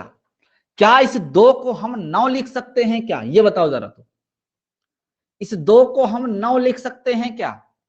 कल हमने वृत्त बना के, सर्किल बना के बताया था, 1 2 3 जो होता है उसमें आप 7 7 जोड़ के आप लिख सकते हो, 7 1 8 8 7 15 15 7 22 ऐसे लिख सकते हो, वैल्यू सेम होती है भाई। अगर किसी भी दिन में पूरा एक सप्ताह जोड़ोगे ना तो सेम डे जाएगा, मतलब अगर 2 है, 2 में अगर 7 जोड़ोगे तो अगर 2 को मंगलवार है तो 7 2 9, 9 को भी मंगलवार ही होगा। मैंने ये चीज बताया था, ठीक ना, क्योंकि एक सप्ताह होने पे दिन रिपीट करता है। तो यहां ध्यान दीजिए, 2 की जगह पर 9 लिख सकते हैं, तो 9 में से भाई जरा बताओ, अगर आप 4 घटाएंगे तो क्या 5 दिन आएगा क्या, 5 ही आएगा क्या? तो 5 का मतलब यहां भी तो होता है शुक्रवार। दोनों चीज सीखना है आपको, शुक्रवार। चीजें समझ में आई आपको? समझ में आया? समझ में आया कि नहीं आया? किसी बच्चे को अगर कोई भी डाउट होगा तुरंत बताना भाई, ठीक है ना। डाउट को आपको मन में नहीं रखना है। चलो नेक्स्ट क्वेश्चन, दूसरा क्वेश्चन देते हैं आपको। आज शुक्रवार है, ध्यान देना, आज शुक्रवार है,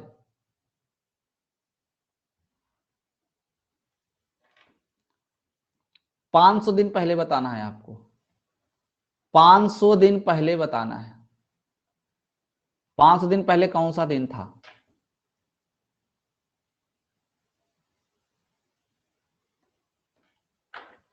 सभी के आंसर आने चाहिए अब की बार, ठीक है ना, प्रत्येक स्टूडेंट का आंसर आना चाहिए।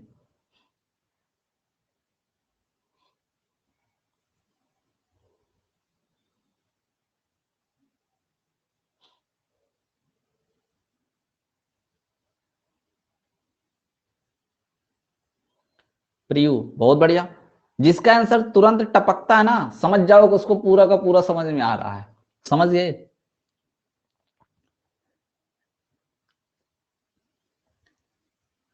सन्नो एक बार फिर से ट्राई करो, आप एक बार आप फिर से ट्राई करो।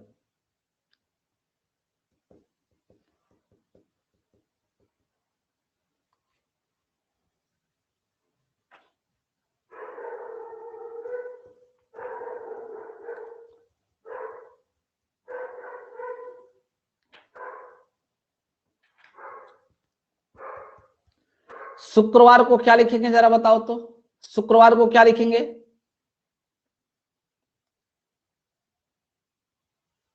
5, ठीक ना। कोड बताए थे आपको 1 2 3 4 5 6 7 तक का, 1 से सोमवार स्टार्ट करोगे, 7 पे रविवार खत्म हो जाएगा। तो शुक्रवार आता है 5 नंबर, 5 में से आपको घटाना है कितना भाई? 500 दिन। 500 दिन पीछे जाना है।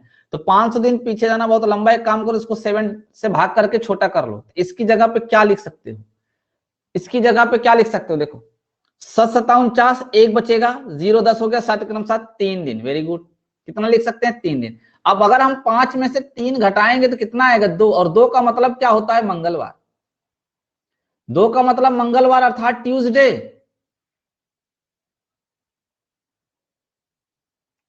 समझ में आया भाई? समझ में आ गया?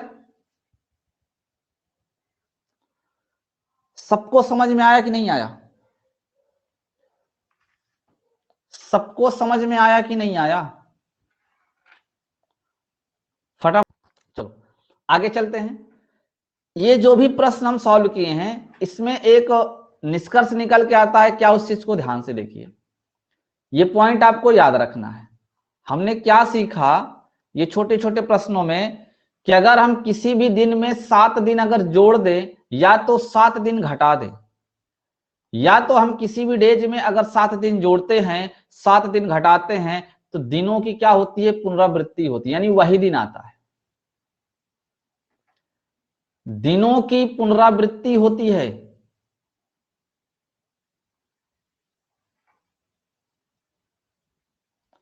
बताओ ये चीज समझ में आई कि नहीं समझ में आई? अगर हम किसी भी दिन में 7 जोड़ देंगे और 7 घटा देंगे तो सेम वही दिन आता है ना भाई। ये चीज हमने सीखा। और क्वेश्चन भी याद रखना, वो क्वेश्चन एग्जाम में पूछा जाता है, ठीक है ना। क्वेश्चन भी याद रखना। दूसरा चीज, एक चीज ये बताओ, अगर हम 7 डेज लिख रहे हैं तो 7 डेज का मतलब होता है एक सप्ताह। क्या एक सप्ताह होता है? क्या 7 डेज का मतलब है कि एक सप्ताह होता है? क्या एक चीज यहां से ये भी कह सकते हो कि अगर जैसे मान लो आज 2 तारीख है, अगर इसमें 3 सप्ताह जोड़ोगे ना, 3 सप्ताह, ध्यान से मेरी बात सुनना, 3 सप्ताह का मतलब 21 दिन, 3 सप्ताह जोड़ोगे तब भी वही दिन आएगा। सप्ताह मतलब 7 दिन एक सप्ताह होता है, 2 सप्ताह 14 दिन, 3 सप्ताह 21। अगर आप सप्ताह जोड़ते हो ना, 1 सप्ताह 2 सप्ताह 3 सप्ताह 4 सप्ताह, तब भी वही दिन रिपीट होगा, ठीक है ना। तो कहने का मतलब यहां से एक चीज ये भी हो गया कि चाहे आप दिन जोड़ो चाहे आप सप्ताह जोड़ो, एन सप्ताह ऐसे लिख देते हैं। अब यहाँ पे 1 2 नहीं लिखेंगे, पूरा सप्ताह लिखेंगे, यानी कोई भी सप्ताह, 1 सप्ताह 2 सप्ताह 3 सप्ताह कुछ भी, अगर आप एन सप्ताह जोड़ते हो या घटाते हो किसी दिन में, तब भी दिनों की क्या होती है? पुनरावृत्ति होती है। बताओ ये बात समझ में आई कि नहीं समझ में आई?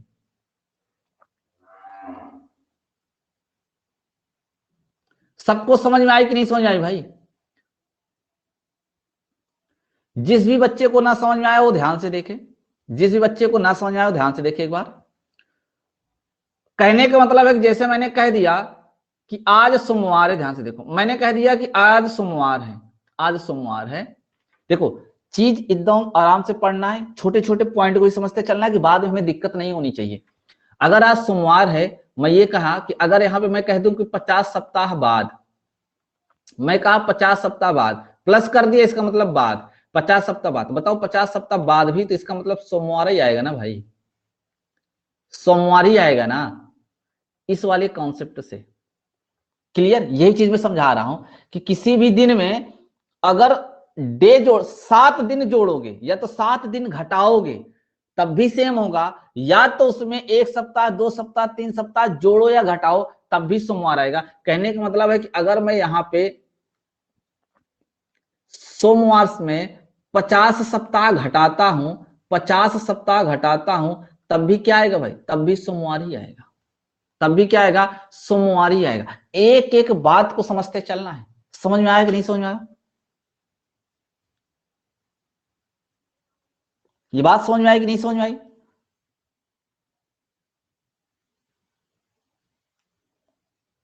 बताओ भाई, ये बात सबको समझ में आई कि नहीं समझ में आई?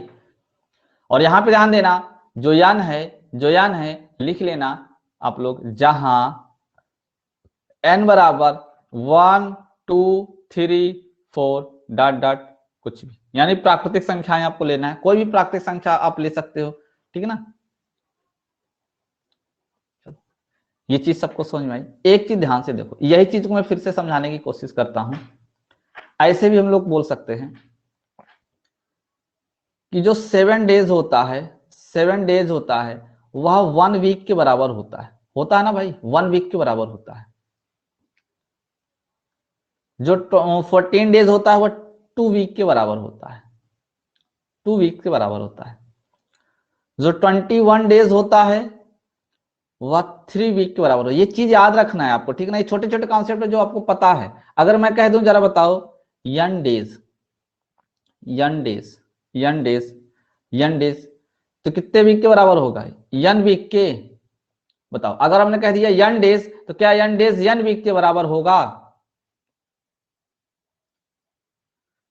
तो याद रखना, अगर हम ऐसे करते चले जाए कि यन डेज यन वीक के बराबर होगा ना, तो ऐसा लिखना मेरा गलत होगा, ठीक है ना। ऐसा बिल्कुल गलत होता है नहीं। वेरी गुड, ये बच्चे ने कहा नहीं, बहुत अच्छे। यन डेज नहीं, यहां यन डेज बिल्कुल नहीं लिख सकते हैं। यहां पे हम लिखेंगे 7 यन डेज, 7 यन डेज। क्यों? क्योंकि देखो ये जो 7 डेज है, ये लिखा हुआ है 7 इंटू 1 डेज। 14 जो लिखा हुआ 7 इंटू 2 डेज। तो यहां वाली वैल्यू देखो यहां आती है 21, लिखा हुआ 7 इंटू 3 डेज। अर्थात हम यहां ये चीज नहीं लिखेंगे, ये लिखना गलत है। यहां हम लिखेंगे 7 एन डेज किसके बराबर होता है, किसके बराबर होता है, यन वीक के बराबर होता है, एन वीक के बराबर होता है। क्लियर? क्लियर हुआ कि नहीं क्लियर हुआ? इसकी जरूरत जहां पड़ेगी हम आपको बता देंगे, बट ये चीज क्लियर हुई कि नहीं क्लियर हुई आप लोगों को? भाई 7 डेज का मतलब 7 गुणते 1 दिन, तो 1 वीक के बराबर है। 14 यानी 7 गुणते 2, तो 2 वीक के बराबर है। 21 7 गुणते 3 यानी 3 वीक के बराबर। इसी प्रकार 7 यन डेज यानी एन वीक के बराबर होगा। 7 इंटू यन बनेगा कि नहीं बनेगा, तो इसका मतलब यन वीक के बराबर होगा। क्लियर है? ये चीज उम्मीद करते हैं कि आप सबको समझ में आ गई होगी। इसका यूज हम लोग कुछ क्वेश्चन की बात करते हैं जो अभी तक हम लोगों ने पढ़ा है। अभी तक हम लोगों ने जो कुछ पढ़ा है उस पर कुछ क्वेश्चन की बात करते हैं। ध्यान से सुनिएगा, सभी बच्चे आंसर देंगे, ठीक ना, सभी बच्चे आंसर देंगे। पहला क्वेश्चन है आपका, पहला क्वेश्चन है आपका, निम्नलिखित में से, निम्नलिखित में से अधिवर्ष, अधिवर्ष कौन सा है, अधिवर्ष कौन सा है, ठीक ना। ऑप्शन देते हैं आपको, 1600, 1900, किसी भी बच्चे का ये गलत नहीं होना चाहिए, याद रख लेना, 1800 और नन ऑफ दीज। बताएं क्या होगा राइट आंसर इसका? आप लोग कमेंट करते रहें, ठीक ना, मैं आपके आंसर चेक करता रहूंगा। मैं नेक्स्ट क्वेश्चन भी लिख रहा हूं, ठीक ना। आप कमेंट करिए फर्स्ट का।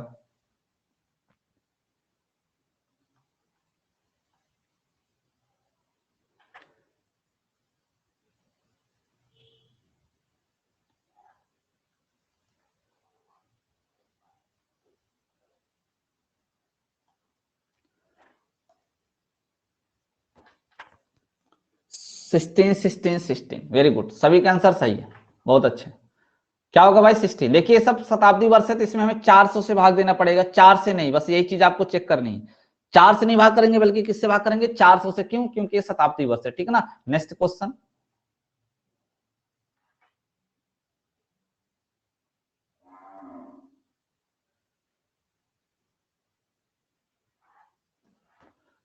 निम्नलिखित में से अधिवर्ष कौन सा नहीं है? कौन सा नहीं है? कौन सा अधिवर्ष नहीं है यह आपको बताना है, ठीक है ना। 1000, 400, 800, 1200, बताएं।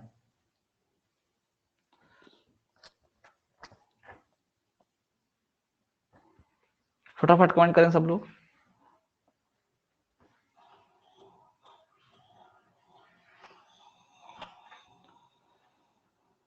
देखिए सबके सब शताब्दी वर्ष है, ये 400 से कट जाएगा, ये भी कट जाएगा, ये भी कट जाएगा, बट ये नहीं कटेगा, तो इसका मतलब राइट आंसर ए होगा, ठीक ना।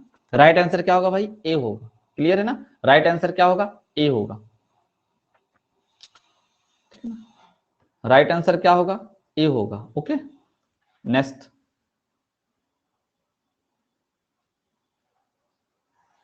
अब आपको बताना है निम्नलिखित में से कौन सा अधिवर्ष है। अधिवर्ष कौन सा है यह आपको बताना है। ऑप्शन है 100, 200, 200, 300, 400। कौन सा अधिवर्ष है? कौन सा अधिवर्ष है?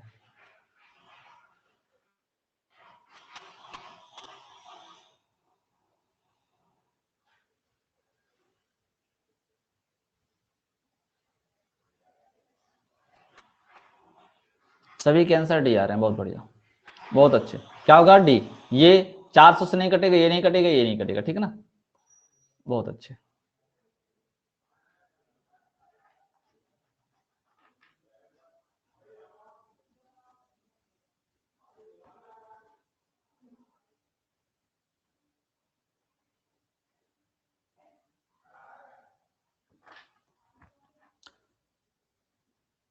फिर आपका नेक्स्ट वही क्वेश्चन है, कौन सा अधिवर्ष है 500,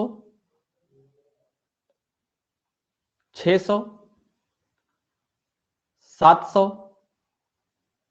800।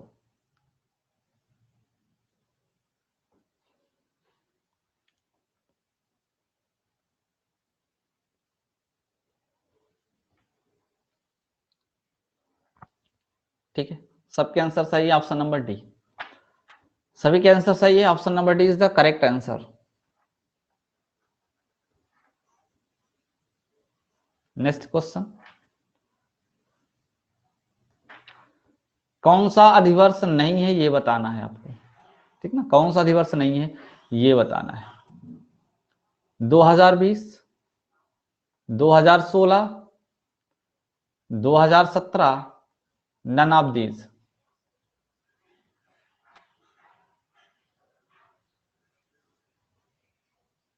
None of these.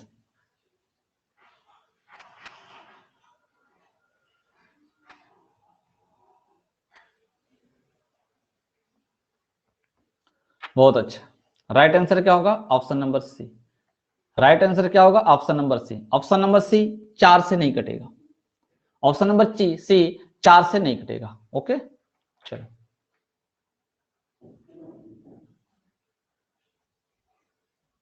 Last question है आपका। लास्ट क्वेश्चन है आपका, निम्नलिखित में से, निम्नलिखित में से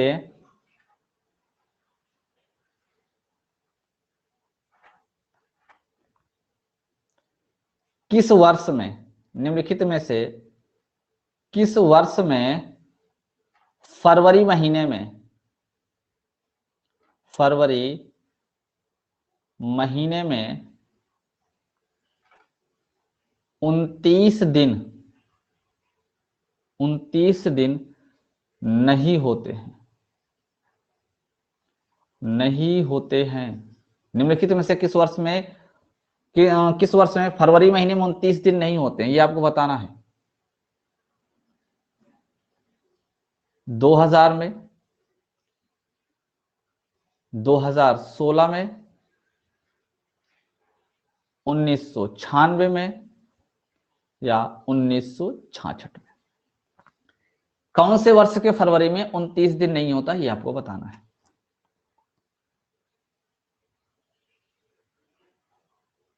बताए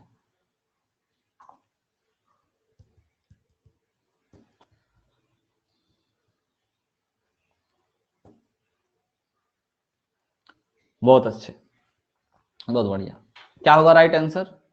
डी। राइट आंसर क्या होगा? डी। आपको पता है जो लीप वर्ष होता है अर्थात जो अधिवर्ष होता है ना, अधिवर्ष, इसमें जो है 29 डेज होते हैं, 29 दिन होता है।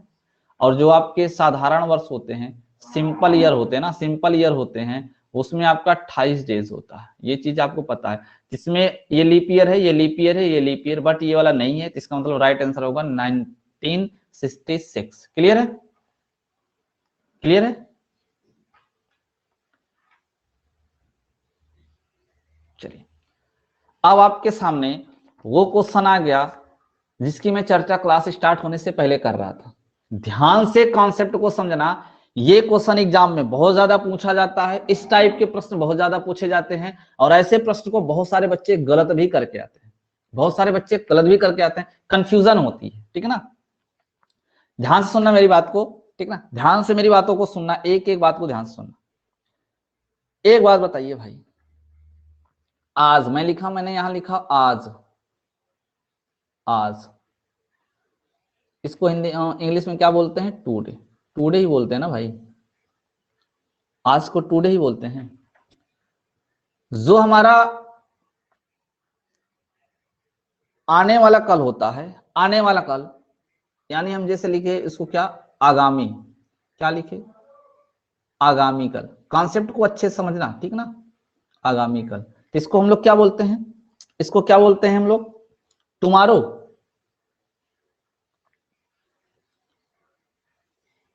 बताना भाई, थोड़ा इंग्लिश कमजोर है, ठीक है ना? इंग्लिश थोड़ी सी कमजोर है, बताइएगा। टुमारो ही बोलेंगे। चलो, अगर बीता हुआ कल होगा तो बीता हुआ कल, ध्यान देना जो मैं शब्द लिखूंगा शब्दों को ध्यान देना। बीता हुआ कल,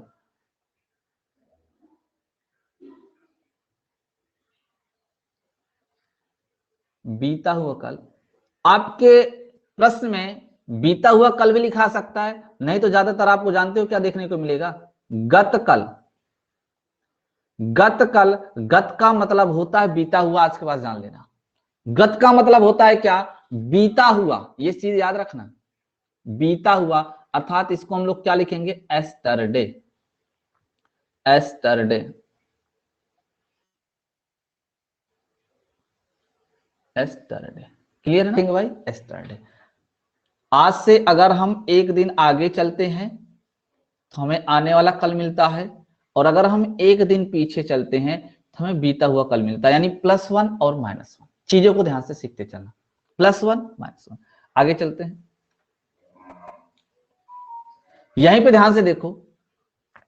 अगर हम एक दिन और आगे चले, आज से एक दिन और आगे चले, तो क्या हम इसको परसों बोलते हैं? क्या परसों बोलते हैं? क्या हम लोग अपनी भाषा में परसों बोलते हैं क्या? तो इसका मतलब है कि हम लोग क्या बोलेंगे? आगामी परसों। क्या बोलेंगे? आगामी परसों। शब्द को जरूर ध्यान देना, क्योंकि इस क्वेश्चन शब्दों की वजह से गलत होता है। आगामी परसों, अर्थात इसको अंग्रेजी में हम बात करें तो क्या बोलते हैं?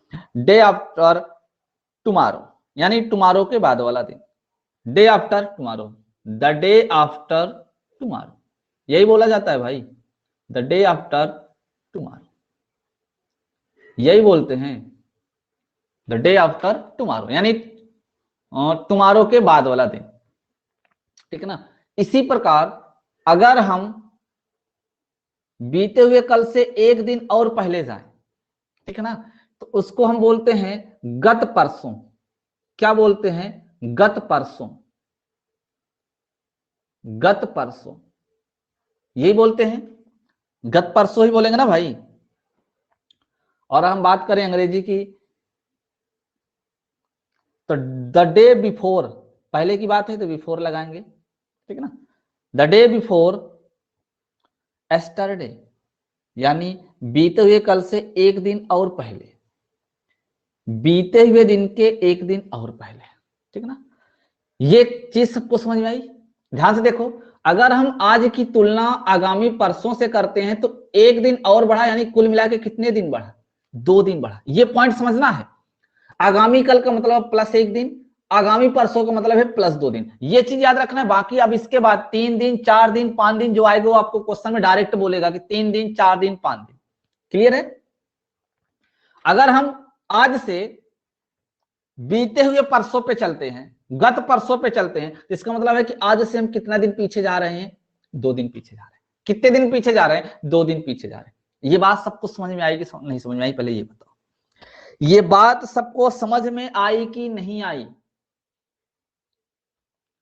प्रत्येक स्टूडेंट बताएगा कि ये बात इतनी समझ में आई कि नहीं समझ में आई। इसी से हम क्वेश्चन लगाएंगे, बस इतने से ही। ये कॉन्सेप्ट आपको सीख के रखना है कि गत परसों का मतलब क्या होता है। गत परसों का मतलब होता है, ये चीज आप सीख के रखना।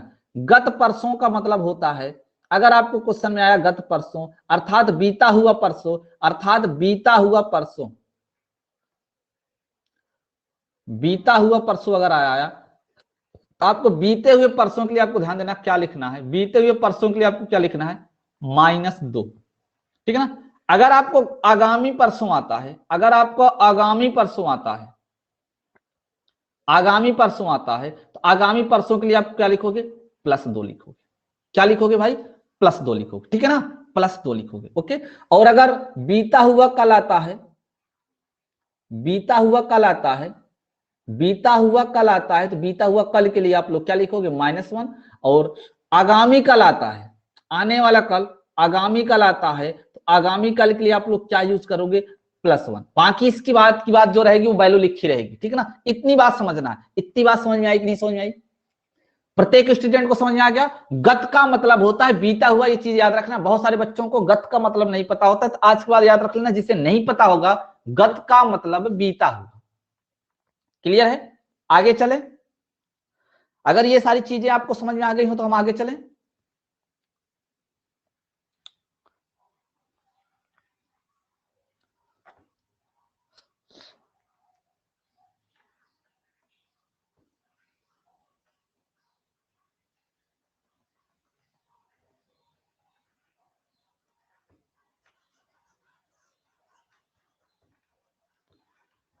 ध्यान से एक एक बात को देखते चलना भाई, ठीक ना। एक एक जो है बातों को ध्यान से आप समझते चलना।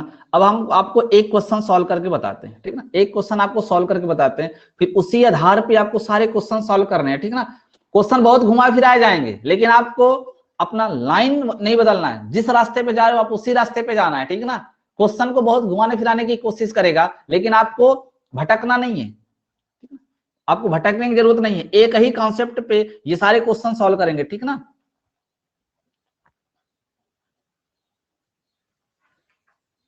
ज्यादा से ज्यादा 3 या 4 कॉन्सेप्ट में आपका कैलेंडर खत्म हो जाएगा, ठीक ना। ज्यादा से ज्यादा 3 या 4 कॉन्सेप्ट में आपका कैलेंडर खत्म हो जाएगा, ठीक है।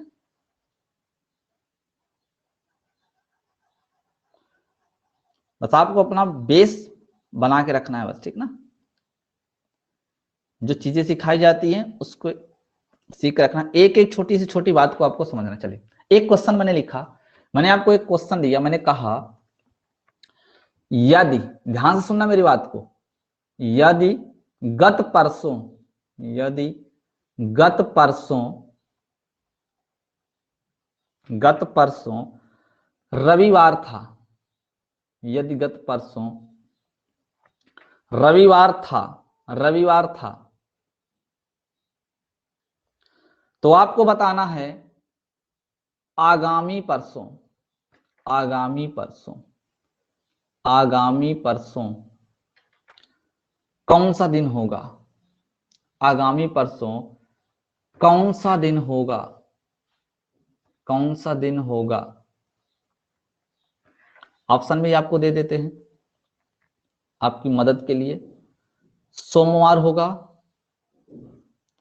या गुरुवार होगा, या शुक्रवार होगा, या शनिवार होगा।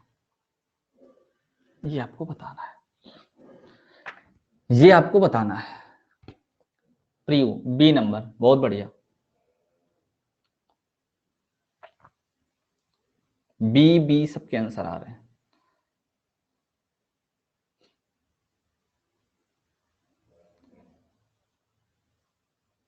बहुत बढ़िया।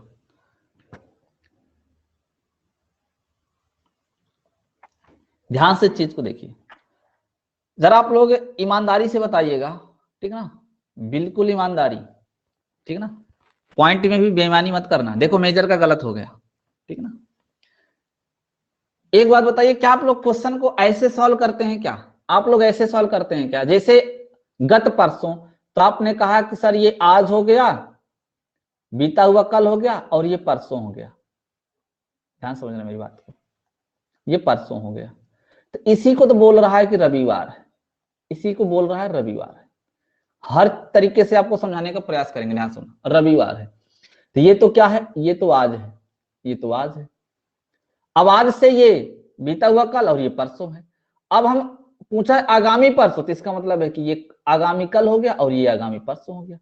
ये तो आपका आगामी परसों होगा ना भाई, ये आपका आगामी परसों होगा, और ये आपका क्या था, ये तो गत परसों था। तो जरा बताइए, अगर ये रविवार है तो ये आपका सोमवार होगा, ये मंगलवार होगा, और ये बुधवार होगा, और ये क्या होगा, बृहस्पतिवार अर्थात गुरुवार। बृहस्पतिवार अर्थात क्या होगा, गुरुवार। क्या होगा भाई, गुरुवार। तो मैं ये जानना चाहता हूं, क्या आप लोग इसी कॉन्सेप्ट पे सॉल्व किए हो क्या? मैं ये जानना चाहता हूं, मैं ये जानना चाहता हूं कि क्या आप लोग इसी कॉन्सेप्ट पे सॉल्व किए हो क्या? ईमानदारी से बताना बिल्कुल। जितने भी बच्चों ने आंसर दिया है सब बताएं, क्या आप लोग इसी कॉन्सेप्ट पे आंसर दिए हैं क्या?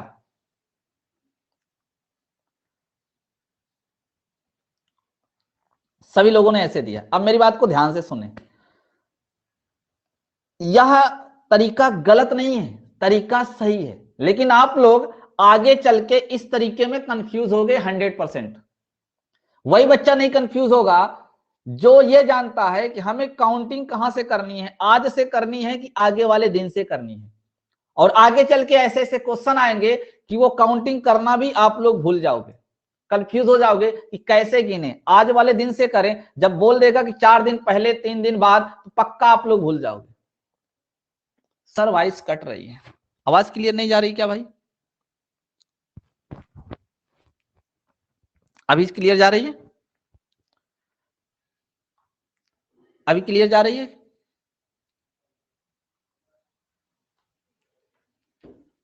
चलो ध्यान से सुनो, मेरी बात को ध्यान से सुनो। मैंने आपको क्या सिखाया उस चीज को ध्यान से समझो, ध्यान से समझो। बस आपको समझने की जरूरत है, ये सब कुछ भी नहीं करना है। जो कॉन्सेप्ट हम आपको सिखाते आए हैं उसी कॉन्सेप्ट बताते हैं। एक बात बताइए, कह रहा है कि गत परसों का मतलब -2 होता है क्या? गत परसों का मतलब -2 होता है क्या? हाँ होता है। एक बात बताओ, अगर गत परसों का मतलब -2 होता है, तो कह रहा है -2 करने के बाद दिन कौन सा आता है? रविवार आता है, रविवार आता है ना भाई। और रविवार का मतलब है कि कोडिंग में या तो आप 7 लिख सकते हो या तो आप 0 लिख सकते हो। बताओ ये चीज पढ़े हो कि नहीं पढ़े हो? रविवार को या तो हम 7 लिख सकते हैं या 0 लिख सकते हैं, ये चीज आप लोग पढ़े हो, ये चीज आप पढ़े हो। अब आप एक बात बताओ, इतना चीज प्रश्न में दिया, इतना चीज प्रश्न में दिया कि गत परसों रविवार, तो इसका मतलब अगर हम 2 दिन घटाते हैं तो क्या आ जाता है, रविवार। अब आपसे कह रहा है कि आगामी परसों, तो एक बात बताओ, आगामी परसों का मतलब होता है +2 क्या? +2 होता है क्या? तो इसके बराबर बताना है आपको, इसके बराबर आपको बताना है। तो जरा मुझे आप लोग इतना बताएं, इतना आप लोग बताने का प्रयास करें कि ये जो दिन है ये टोटल कितने दिन होगा, यह टोटल कितने दिन होगा, यह टोटल कितने दिन हुआ, -2 और +2 कितने दिन होगा? 4 डेज होगा। Very good. घटा के 0 मत कर देना, कोई भी बच्चा घटा के 0 नहीं करेगा। ये टोटल होगा 4 डेज। कितने दिन होगा भाई? 4 डेज। अच्छे से समझना, यहां से हम साइड में समझाते हैं, समझो। जैसे अगर मैं आपसे क्वेश्चन बोलता हूं 4 वर्ष पहले, 4 वर्ष पूर्व, और फिर मैं ये कहूं 4 वर्ष बाद, तो एक बात बताओ, इन दोनों में कितने वर्ष का डिफरेंट है? ये तो -4 है, ये +4 है, तो इन दोनों में तो 8 वर्ष का डिफरेंट है ना भाई, यहां पे और यहां पे, इन दोनों के बीच का डिफरेंट 8 ईयर है ना। अब प्लस माइनस है तो घटा के तो 0 करेंगे नहीं। हाँ, ये माइनस दिखाता है ये पहले है, ये प्लस दिखाता है ये बाद में है। वैसी प्रकार यहां पे माइनस दिखा रहा है कि 2 दिन पहले की बात है, और यहां +2 दिखाता है 2 दिन की बात है। इसका मतलब है कि यहां से लेके यहां तक के बीच में कितने दिन का डिफरेंट हो रहा है? 4 दिन का। बात समझ में आई? बात समझ में आई कि नहीं समझ में आई? यानी कहने का मतलब चाहे माइनस में होगा चाहे प्लस में होगा, आपको जोड़ के लिखना है 4 दिन। क्लियर? सबको ये बात समझ में आ गई? सबको बात समझ में आ गई है? अब ध्यान से सुनिए, अब ध्यान से सुनिए भाई। 4 दिन होता है तो इसका मतलब है कि अगर हम रविवार से, हमको 4 दिन आगे जाना है, यानी गत परसों से 4 दिन आगे का डेट हमसे पूछ रहा है, तो अगर रविवार से आगे का पूछ रहा है तो आगे के लिए क्या करना पड़ता है? प्लस करना पड़ता है क्या? प्लस करना पड़ता है क्या? प्लस करना पड़ता है। अब आप चाहे 7 4 11 करो और चाहे 0 में 4 जोड़ो, दोनों बातें। 7 4 11 करोगे तो 11 में से फिर 7 घटाना पड़ेगा, और 0 में 4 जोड़ोगे तो 0 4 कितना आएगा? 4 आएगा। 0 4 कितना आएगा? 4 आएगा। अब बताओ जरा, 4 का मतलब गुरुवार होता है क्या? 4 का मतलब गुरुवार होता है क्या? किस किस को ये कहानी समझ में आई जो मैं ये सॉल्व किया हूं? किस किस बच्चे को ये कहानी समझ में आई है?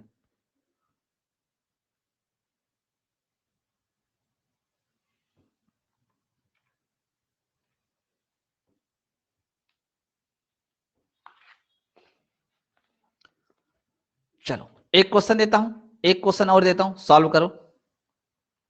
क्वेश्चन देता हूं, सॉल्व करो। यदि गत परसों सोमवार था, यदि गत परसों सोमवार मत लिखो, कोई और दिन लिख लो, ठीक ना। मैं लिख देता हूं यहां पे शुक्रवार। गत परसों शुक्रवार था, तो आगामी परसों कौन सा दिन होगा ये आपको बताना है। बताएं जरा आप लोग, बताएं आप लोग कौन सा दिन होगा? अगर गत परसों शुक्रवार था तो आगामी परसों कौन सा दिन होगा?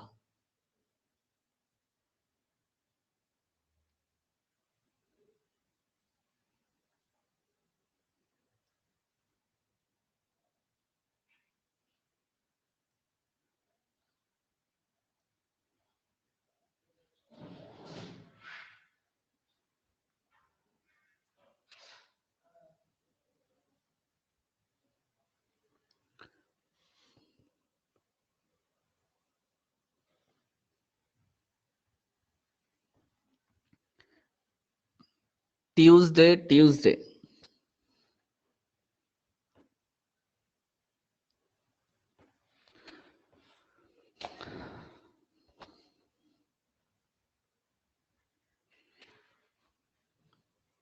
Tuesday, Tuesday. देखो ध्यान से देखो, कह रहा है कि गत परसों, तो मतलब हमें -2 लिखना है, और -2 दिन पहले कौन सा दिन था? शुक्रवार था। क्या था? शुक्रवार। और शुक्रवार का मतलब क्या होता है? 5। शुक्रवार का मतलब क्या होता है? 5। शुक्रवार का मतलब 5 होता है ना भाई। अब कह रहा आगामी परसों, हमसे आगामी परसों की बात कर रहा है। आगामी परसों का मतलब होता है +2, और इस टोटल डे को जोड़ेंगे तो कितना आएगा? 4 आएगा। इसका मतलब हमें कितने दिन आगे जाना है? 4 दिन आगे जाना है, यानी शुक्रवार से 4 दिन आगे जाना है। अगर आप शुक्रवार से 4 दिन आगे जाएंगे तो 5 4 9 होता है, तो 7 दिन से ज्यादा है ना भाई। 7 दिन वापस ले लो इसमें से, तो कितना बच जाएगा? 2 दिन बचेगा कि नहीं बचेगा? 9 ज्यादा है, 7 दिन आपको पता है कि 7 दिन पर रिपीट करता है, तो 7 दिन अपना वापस ले लो, एक सप्ताह बचेगा कितना? 2। और 2 का मतलब क्या होता है? मंगलवार। 2 का मतलब क्या होता है? मंगलवार, अर्थात ट्यूसडे। अर्थात ट्यूसडे। ये जो तरीका बता रहे हैं, ये तरीका आप लोगों को समझ में आ रहा है या नहीं आ रहा है, जरा बताएं तो। ये तरीका आप लोगों को समझ में आ रहा है कि नहीं आ रहा है? अभी देखना, क्वेश्चन को घुमाएंगे लेकिन लगेगा ऐसे ही। क्वेश्चन में बहुत हेर बदल करेंगे लेकिन लगेगा ऐसे ही, समझ गए ना? आगे चले, आगे चलें भाई,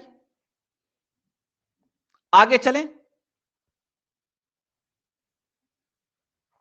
आगे चलते हैं। चलो एक क्वेश्चन देते हैं।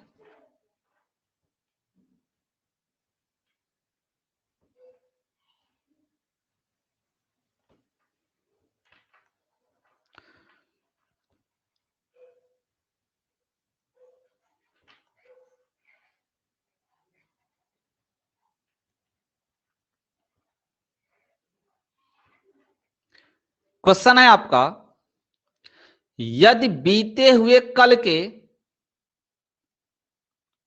यदि बीते हुए कल के 3 दिन पहले, 3 दिन पहले, बीते हुए कल के 3 दिन पहले बुधवार था, बीते हुए कल के 3 दिन पहले बुधवार था, तो आगामी कल, तो आगामी कल के 2 दिन बाद, 2 दिन बाद क्या होगा? 2 दिन बाद क्या होगा?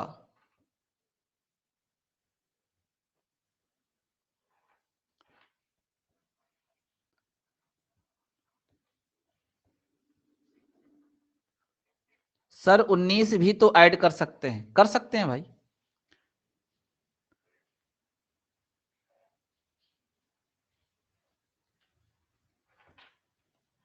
ऑप्शन है आपका, ऑप्शन है आपका बुधवार।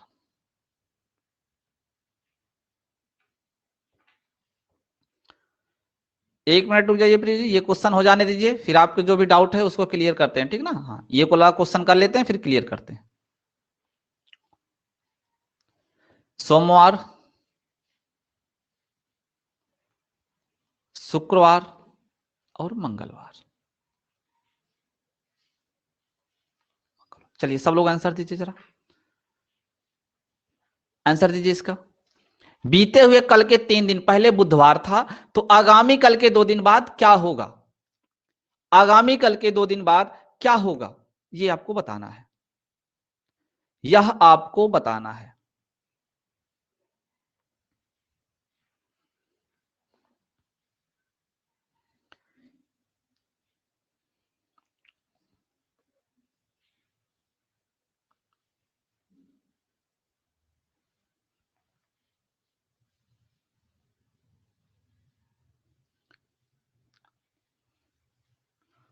फ्राइडे, फ्राइडे का मतलब option number C, option number D, option number C, सी।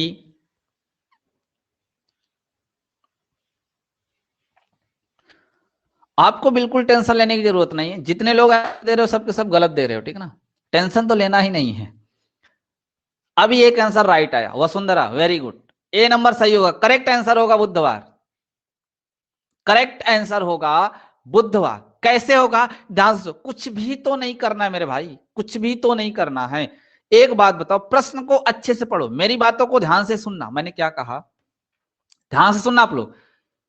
बीते हुए कल, बीते हुआ कल का मतलब क्या -1 होता है क्या? पहले ये बताओ, बीता हुआ कल का मतलब -1 होता है क्या? पहले ये बात मुझे बताओ, बीता हुआ कल का मतलब -1 के 3 दिन पहले, तो मतलब और 3 दिन पहले जाना है, तो और -3 करना पड़ेगा। बात समझ में आई? बीते हुए कल के 3 दिन पहले, तो बीता हुआ कल का मतलब -1, उससे भी 3 दिन पहले, तो -3 और करो। समझ में आया? समझ में आया? यस या नो? बताओ भाई, यस या नो? मैंने कहा बीते हुए कल के, तो पहले बीते हुए कल को लिखो ना, -1, फिर के 3 दिन पहले, उससे भी 3 दिन पहले, तो और आपको -3 करना है, और -3 कर दो। कौन सा दिन था भाई? बुधवार। कौन सा दिन था? बुधवार। और आपको पता है कि बुधवार का कोड क्या होता है? बुधवार के लिए हम लोग 3 लिखते हैं क्या? 1 2 3, 1 से सोमवार, 2 से मंगलवार, 3 से बुधवार, ऐसे आप लिखते जाएंगे। तो बुधवार का मतलब 3 होता है। अब ध्यान दीजिए क्वेश्चन में क्या बोल रहा है। क्वेश्चन में कह रहा है तो आगामी कल का मतलब +1 होता है क्या? आगामी कल का मतलब +1 होता है क्या? आगामी कल के 2 दिन बाद, और 2 दिन बाद, और 2 दिन बाद। तो जरा मुझे आप लोग ये बताओ, ये बताने का कष्ट करो कि यहां से यहां तक टोटल 3 1 4 1 5 2 7 दिन होगा क्या?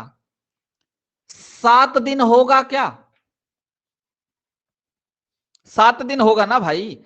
अगर 7 दिन होगा तो हमको आगे जाना है, बुधवार से आगे, क्योंकि इधर देखो आगे जाना है तो हमें प्लस करना है, और 7 प्लस करेंगे तो 7 3 10, कितना आएगा? 10। और 10 में फिर से अपना 7 दिन वापस ले लेंगे, क्योंकि 10 पे कोई काउंटिंग नहीं करते हैं हम लोग।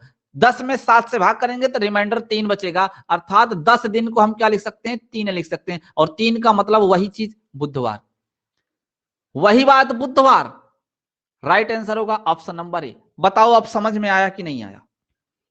समझ में आया कि नहीं समझ? आगे पीछे जाना ही छोड़ दो, डायरेक्ट प्लस माइनस करना है बस। बस क्वेश्चन को आराम से पढ़ने की जरूरत है, और आराम से प्लस माइनस लिखो, काम हो जाएगा आपका। समझ में आया? कोई बच्चा जिसको डाउट हो? कोई ऐसा बच्चा जिसको डाउट हो?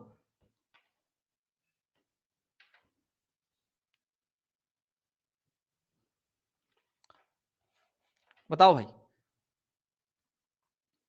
नो। अगला क्वेश्चन है आपका, यदि गत परसों, यदि गत परसों रविवार था, रविवार था, तो आगामी परसों, आगामी परसों के 3 दिन बाद, के 3 दिन बाद, ठीक ना भाई? 3 दिन बाद,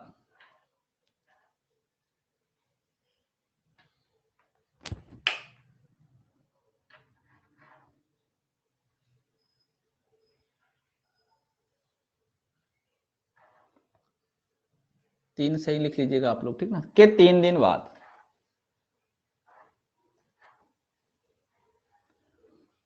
के 3 दिन बाद कौन सा दिन होगा? कौन सा दिन होगा? कौन सा दिन होगा? बताएं जल्दी से। रविवार, सोमवार,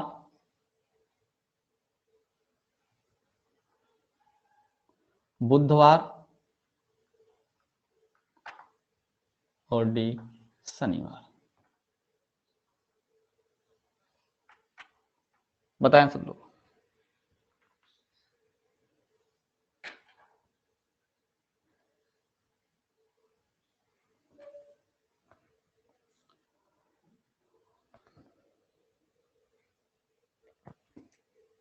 संडे, संडे, संडे, बहुत बढ़िया। देखो क्वेश्चन कितना आसान तरीके से आपको बताया गया। आप चाहोगे तो गलती बिल्कुल नहीं होगी, आपको काउंट करने की जरूरत नहीं, आगे पीछे जाने की जरूरत नहीं है। फिर इतना ध्यान देना है, गत परसों, तो गत परसों का मतलब होता है -2। क्या था? रविवार था। बराबर लिख दीजिए आप रविवार। और रविवार का मतलब चाहे आप 7 लिखो और चाहे 0 लिखो, आप स्वतंत्र। 7 भी लिख सकते हैं, इसका मतलब 0 भी लिख सकते हैं। आगे चले, आगे क्या बोला? तो आगामी परसों के 3 दिन बाद, पहले आगामी परसों लिखिए, ये +2 करने पे आगामी परसों हो गया। के 3 दिन बाद, तो 3 दिन और आगे जाना है, ठीक है? के 3 दिन और आगे जाना है, इसका मतलब कितना हो गया? 3 2 5 2 7, कितना होगा भाई? 7। 7 हो गया। एक चीज जरा मुझे आप लोग बताओ, चाहे 7 में 7 जोड़ो चाहे 0 में 7 जोड़ो, बाकी एक ही होगी। लास्ट में तो फाइनल आंसर वही आना है। तो हम 0 ही जोड़ते हैं, छोटी वाली वैल्यू जोड़ देते हैं। तो 0 में 7 जोड़ेंगे तो फाइनली कितना आएगा, 7 आएगा। और 7 का मतलब ही होता है 0। और आपको पता है कि 7 जोड़ने पे दिन रिपीट करता है, तो इसका मतलब है कि यहां भी वही दिन आएगा। कौन सा, रविवार ही आएगा। कौन सा दिन आएगा, रविवार ही आएगा। रविवार ही आएगा। बताओ आप लोगों को अच्छे से समझ में आया कि नहीं आया ये।